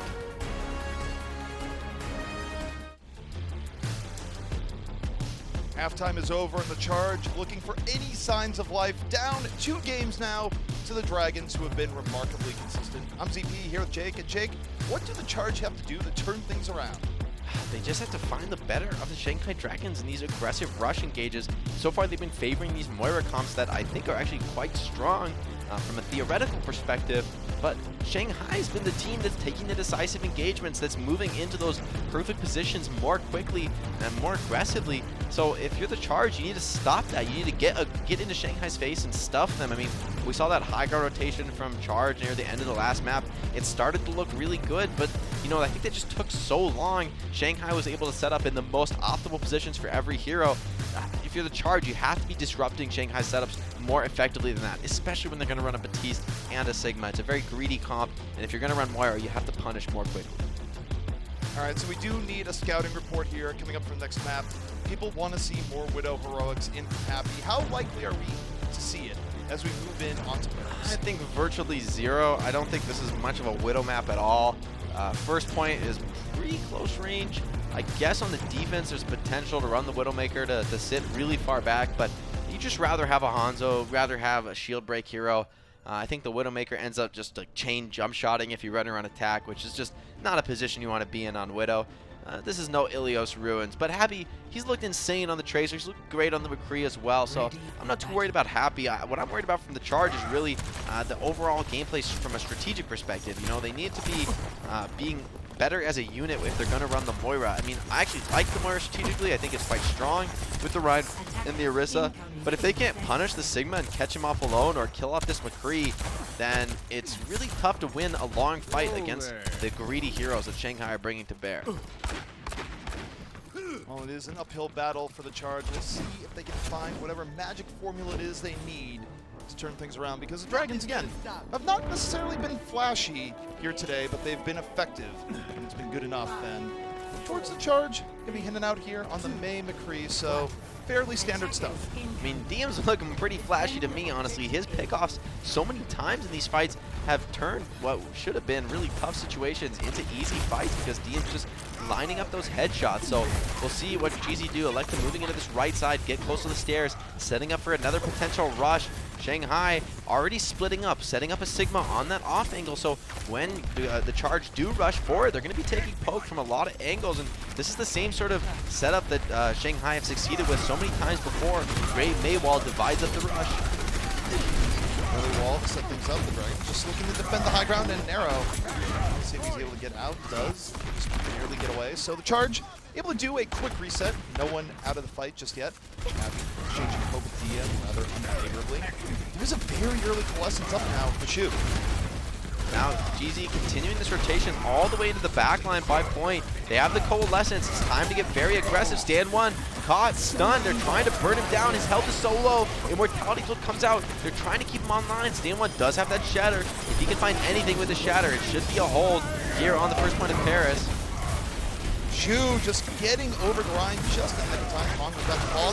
Still gonna fall. Void finishing him off. Not enough time to heal. Dragons trying to fight right back. Lee J gone. Finds the opportunity. Now the Charge still trying to keep this going, but Lee J gone having none of it. Pretty significant silver lining here, though, for the Charge. They're able to get one tick on first point as well as killing both tanks. So should be a momentary power play that I think at least will be enough to get the Charge through this initial choke point. So we've seen a lot of teams take Paris first point exactly this way. Tanks resetting. Charge, though, a little bit slow. Okay, they are just going to rush into point. See, no Ryan, no Sigma at this exact moment, but they're here now. So going to be fighting in a choke point against the Shanghai Dragons. Oh, this is a great rotation, though, working out very well for Charge. Charge just going to get right back over to the point. The Dragons have had time to fully reset, and now they look to Flutta. Flutta opening up with the Blizzard. Freezing out Krong. Looking for the follow through the Charge, though. Able to fight on back. Stand one ends up falling for it. Both teams down to Ryan. Now you look towards Happy. Room to work with here. DM on the other side. Lee J gone invest the beat. They only have 3 left remaining, and the Deadeye from DM. Now this fight in progress for the Dragons. Neptuno does take down Lee J Gone before falling himself, so this should be enough of a trickle fight for the Charge. Those early tank pickups in the last fight proved just enough. Once you get through that initial first choke on the first point of Paris, that's the most difficult test already passed. So even though neither fight looked great for them, strategically it just works out because of the nature of this map. Although second point, a much tougher test. This is the Charge's best opportunity, though. They have an ultimate advantage, snowballing off first point. If they fail this fight, things are looking very grim, but they have a great opportunity. They just need to strike quick. Arrow holding on here with the Blizzard. Early wall up. Engage, stand one, finding himself in real danger right now. Mortality Field just barely saving. Void with the counter flux. Charge having to burn beat in response, but stand one still cannot get away. With the opportunity, here comes Flutta from the flank, and the Dragons starting to bring this fight back into their favor as DM working on the corners, and the Charge thrown right out. This Batiste wall is so devastating with no Diva to counter. Both those early kills were from one headshot from each DPS. DM with a double damage headshot on the Happy, and Fleta finding a kill of his own with a double damage headshot. So this Batiste window really, really devastating with no Diva. Normally that Matrix is one of the strongest counters. Of course, it doesn't matter if you're doing insane quantities of damage because the Matrix just eats it all up anyway. No kinetic grasp either on the side of the Charge. So they really have no answers to the Batiste wall. Now they're going to have to contend with a Blizzard and High Noon. Charge on the setup from the back. Krong hanging on to the Earth Shatter. The Dragons right now not going to be lazy. Letting the Charge move in first. Early Deadeye. Happy. Canucks finds his Ayaki. Just walks forward. Now 6 on 5. The Charge have a real opportunity. Krong still hanging on to Shatter. Stand 1 is down. And now Krong has no one to stand in his way. He takes down the front line. No Shatter required. And the Dragons throwing out the emergency Blizzard just to buy a little bit of time, but the Charge are still completely dominating the point here, Jake. It's a nice rollout from Lee Jae Gon, stalling the point a little bit, but will it be enough? Supercharger does come down from Rio. Happy running back on the Soldier 76. This is Shanghai's last desperate attempt. They do take down the Supercharger, but a huge shatter from Krong. Krong Shatter takes down 2 stand. Once was not anything good at all.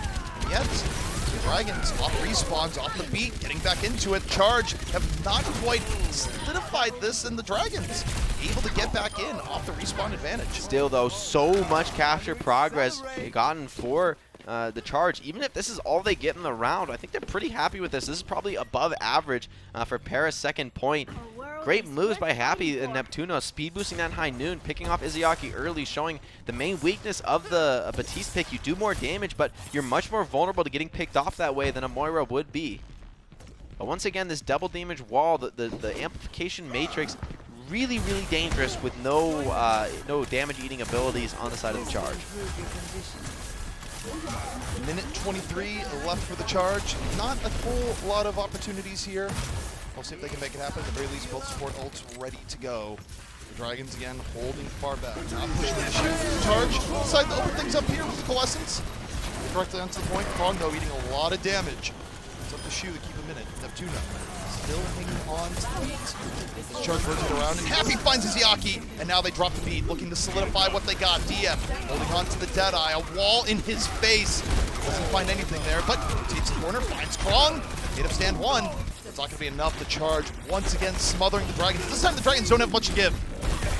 But Void does take down Happy. This could be something, although so much progress already for the Charge. They only need to push the Dragons off the point for a few seconds, and they get the cap with extra time. This is beautiful on Paris.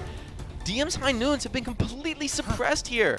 He got 1 kill on first point, but the next 2 High Noons, not only are they pressured by damage, but then blocked by the Mei wall as well from Narrow. So beautiful work countering the High Noon. Paris second point, such a wide open map. Normally High Noon can be a really devastating ult on this exact point, this location, but DM just feeling the pressure really, really significantly there, and I love that from Neptuno as well. Krong does get flashed and killed, but Neptuno capitalizes, knows the flashbang is down, knows that DM is already on half HP, and capitalizes to get that kill. If he didn't make that heads-up play, that fight very easily could have gone back in the favor of the Shanghai Dragons.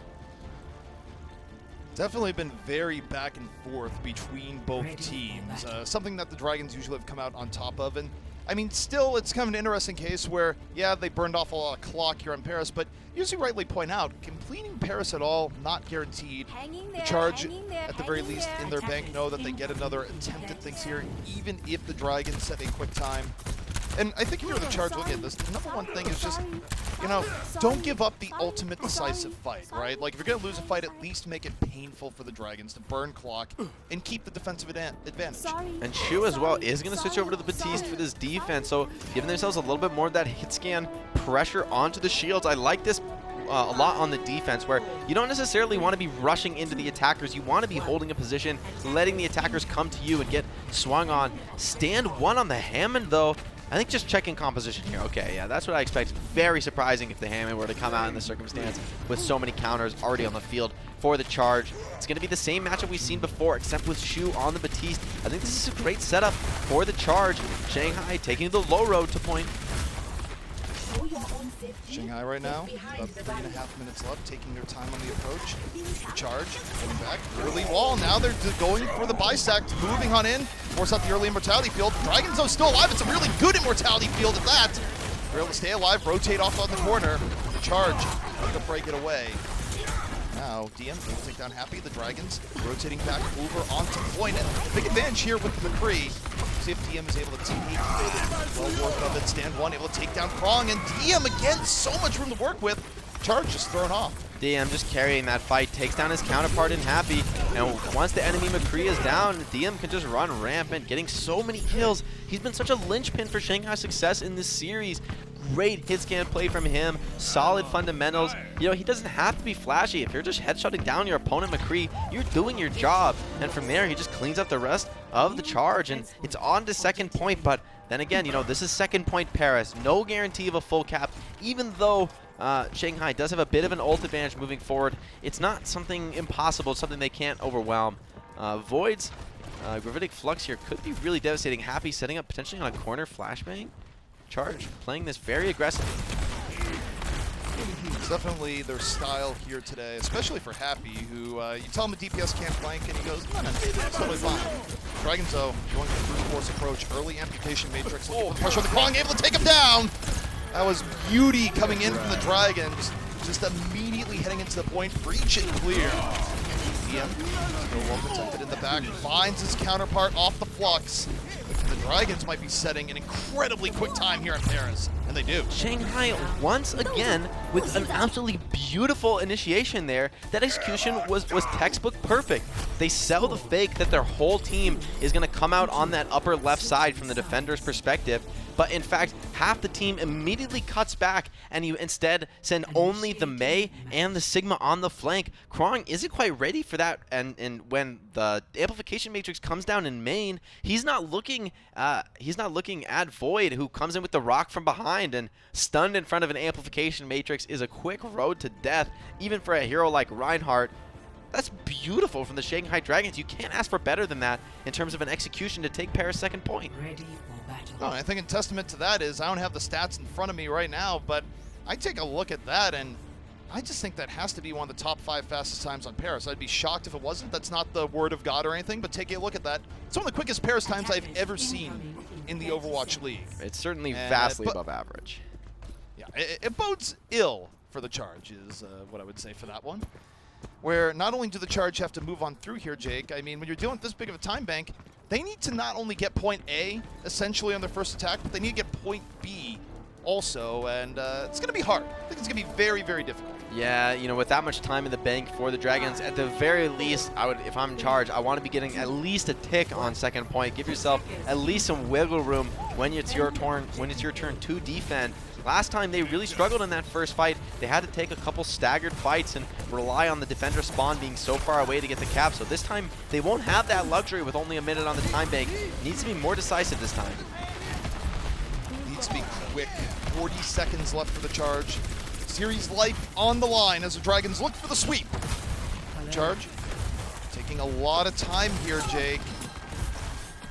They need to, though. The setup just has to be perfect for them. They cannot afford to mess up even a little. But that's a beautiful win. Maywall by Nero gets them out of the point, and it's Happy's turn to start the fight. Beautiful pickups onto DM. Lee gone, and now he's looking for more. Happy with 2, completely unleashed, but so is Void. Void takes down 2. They overdive on the Void, and the Dragons still have the opportunity to stay in this fight, or stand 1 down and Void isolated. That's going to be that. Void's efforts perhaps were not. The Charge going to get point A. But now, Jake, are they in a good snowball position for point B? They've got something, but those kills from Void are pretty significant. He charges a lot of ult, so he'll be able to potentially hold second point. Although, the one downside for Charge is they don't have the coalescence ready. They really want to be starting the fight with that ultimate, and with only 20 seconds left on the clock, they're going to have to make a pretty mad dash to point here. Neptuno taxiing spawn, so it's going to be pretty awkward for the Charge. Going to be forced to take this fight before they're really ready, which should give Shanghai the opportunity to get the setup they're looking for. Only 10 seconds left to touch point. Happy leading the Charge. He is his own front line to a degree here. Nero, though, able to take down Fleta! The Mei versus Mei, and here comes Happy. Getting low, Deadeye up, looking for anything. Doesn't quite find it, but forces them back. Stand 1's out of the fight. The Charge going full 6, but no, not for long. Rio taken on out. 6 on 5. McCree's on both sides, ready and raring to go. Dragons, though, would very much like to not give up a single tick here. Would be rather bad for their chances. DM finds Spawn. DM working on the outskirts. The Blizzard is in. Is it going to be enough? Happy gets two off of it, including his counterparts, all up to Happy, and oh, Void able to find him. Void continuing to hold the ground here for the Dragons. The Charge now running out of options. They drop the beat. It only hits two. It's about all they have left at the point, and Void just on cleanup duty. Wow, that fight started about as well as you could ask for fans of the Charge, but still, they're not even able to get a tick. Great work by Shanghai Dragons in a crisis situation, able to make the hold there on second point with no progress for the Charge. The Charge's only chance to get a victory here on this map is to make the full hold on first point, and with 5 minutes in the tank, I mean, Paris, pretty tough map to cap, but 5 minutes, 20 seconds for the Dragons. I'm pretty confident they're going to get first, so second point, going to be a tough test for the Charge to make this hold. I think the Charge right now, they have to get a few team fight wins on first. You cannot give the Dragons 5 minutes to attack. I mean, think about how beautiful that initiation was on second point attack for the Dragons last time. I mean, sure, maybe that exact play won't work again, but if they're going to play like that, I'm sure that if you give them enough time, they will be getting that tick on second point. So, Charge, you need to be getting some early fight wins, snowball maybe a bit of an ultimate lead, and make the Dragons expend everything to cap first point. Those are your conditions, at least to force a draw here, which might be the best they can do. I mean, it's still possible to win, but this would be a truly exceptional hold if they're able to secure first point. We might not know exactly where the Dragons' time landed in terms of the all-time Paris attack record, but I think it would be absolutely the #1 defense record for the map if the Charge were able to hold point A here for 5 minutes and 17 seconds. Very unlikely to happen, but it is, as you say, the best chance for them to win this map and keep the series alive. Shanghai dancing in their teleporter a little bit, waiting for their team to switch onto their full composition. We'll see if the Batiste on the defense able to do it again. Lee Jae-gon setting up for a big rollout here. Wants to go potentially for a boop off the high ground. Oh, he's going for some airtime, looking for the boop, knocks him right off! Excellent stuff from Lee Jae-gon, and it forces an immediate reaction out of the Charge, but a really good reaction from the Charge at that. They're able to disengage, or it doesn't come without a cost. Dragons are in. Void getting a ton of poke here with Charge all grouped up. They're getting AoE down. DM poked low, but he's still alive in the wall from Fleta. Cuts off Krong from any support. He's cut down. Dragons already on the point, already securing the capture. No Reinhardt available to contest. Charge, they've just got to back out of this one. Ooh, that's a Lucio highlight that we just saw there. Okay, we see the Charge have to back out, but they're moving back in. Rio just sort of falls unceremoniously. Dragon's still in an incredible spot, and this seems discombobulated from the Charge, Jake. I do not agree with how long they're lingering. Yeah, I mean, like, sure, the defense, they lived from the boot from Lee Jae-gon, but it cost them their speed boost. And when they're going to run this Ryan Orisa, they want to be going aggressive with the speed boost. They want to be initiating. They don't want to be running away with it. They're running away, but they're running away from a Sigma and a Batiste who are just spamming them down. And when they're all grouped up on the high ground, Void just deals an incredible amount of cleave damage in that circumstance. So this Orisa Ryan comp wants to be rushing, not able to do that in this circumstance. The Dragons now, 4 minutes to go for only 33% on the final point, and that also changes how the Charge have to defend here, Jake. They don't have anything to give. Exactly right. They cannot get off this point for one tick. Krong, close to the choke, understands that reality. We'll see if the Shanghai likes to do that same split initiation. Yes, it looks like Void, DM, and Lee Jae-gon all coming up on the flank. Going to be poking from all sides here. High Noon from behind. May well to block, but he's speed boost around it. The Deadeye, but Happy's Deadeye far better. The winner of the duel at High Noon is Happy. It buys the Charge some well-needed time. Really nice stuff from Charge, able to isolate those 3 players in main. High Noon, as you said, more significant from Happy, able to have cover from DM's responsive High Noon, getting more value there. Are the Charge, will it be enough though? Both teams committing the same ultimates to that fight, but because the first fight was so dominant for the Shanghai Dragons, they do have a bit of an ult bank advantage right now going into this next fight. Gravitic Flux is online, and Sound Barrier is not ready to counter just yet. So if Shu ever is forced to use that Immortality Field, it should be easy kills for Void with the Gravitic Flux. Dragons, 3 minutes left remaining. A whole lot riding on this attack. Ultimate-wise, I do think they're going to invest quite a bit, so this is the fight they want to win. The Charge, while holding back, narrow to save the day. Perhaps Krong gets a Shatter in time. Really Flux here, up for Void. Taking the Immortality Field, Shatter in from stand 1, hits nothing! The Charge able to withstand, now narrow. dropping the Blizzard. Dragons having to use the beat in response. Kron cannot get away, but Happy's still alive. Happy's still fighting. Happy on one side, DM on the other. Both McCree's a threat. Dragons, meanwhile, they're close to getting the tick. The Charge have to get back to the point. Happy's out of it, and the Dragons almost there. Just a little bit further. They get the point. They take the series 3-0. Beautiful stuff from the Shanghai Dragons time and time again, putting Void in a position to succeed, getting him in these off angles, and Void just cleaves them down. Beautiful work on the Sigma from him. I think Void just had so much impact on this series. Yeah, and it was a very interesting series back and forth, but I just look at the consistency coming out from Shanghai, and the one player that was consistent above all else, you gotta look towards Void, our player of the match. We were just talking about Jake, but really solid performance from him all across the board. Yeah, just constantly showing up on off angles, exactly where the Charge hoped that he wouldn't be. He's right there. He's cleaving them down from that off angle, poking the back line, and it felt like, despite the fact that GZ's playing a comp that wants to be rushing with the Orisa Ryan, they want to be diving forward, halting you into a Reinhardt swing, it's actually they're on the back foot constantly because Void is the aggressor. Void, when he swung around on the flank, put the rock on Krong's back, and then he gets immediately bursted down by the amplification matrix from main. Void just came up so big so many times in this series, whether it was from the stuns on the flank, just poking the enemy down, gravitic fluxes, just putting on a clinic on Sigma. One of the best Sigma players we've seen so far this week. Yeah, and Sigma, of course, the hero's seeing more playtime in this particular hero pool, where you think about off-tank options, don't have the option to necessarily go towards a diva, so heroes like Sigma become way more attractive. And all in all, entertaining series for me. I think the Dragons really grew up in power over the course of the fight, where, you know, the closest map was map 1, and the Charge, to a degree, got figured out, but also for some of the maps going on, the Charge, it didn't feel like we're able to play their favorite heroes overall. I mean, we only saw Widow back on map 1. We didn't see a whole lot of Pharah. It was a tough go for the Charge, I'd say. Yeah, and I think as you were saying before, ZP, it's these comps that create the sense of inevitability where, you know, yes, GZ, for example, on Hollywood First Point, when they're able to rush on the choke and catch the Shanghai Dragons in these close quarters engagements, they win every time. With the Moira, the cleave heals, it's too much to deal with. Batiste just can't contest it.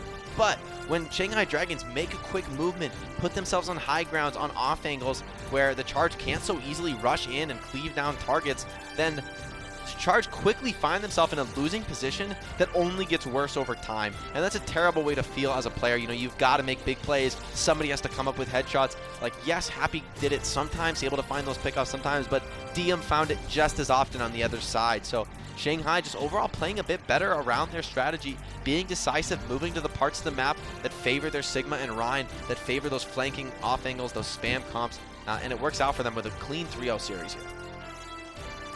Gotta love to see it. The Dragons looking better than ever. But everyone, that of course is going to bring us to the end of our show here this morning for our early Overwatch. Depending on where you live, for some it might be prime time. We still got so much more Overwatch left to go today. Join us later on today. We've got another 3 sets coming at it. But for now, we are signing off. We'll see you next time. Coca-Cola is the official refreshment of the Overwatch League.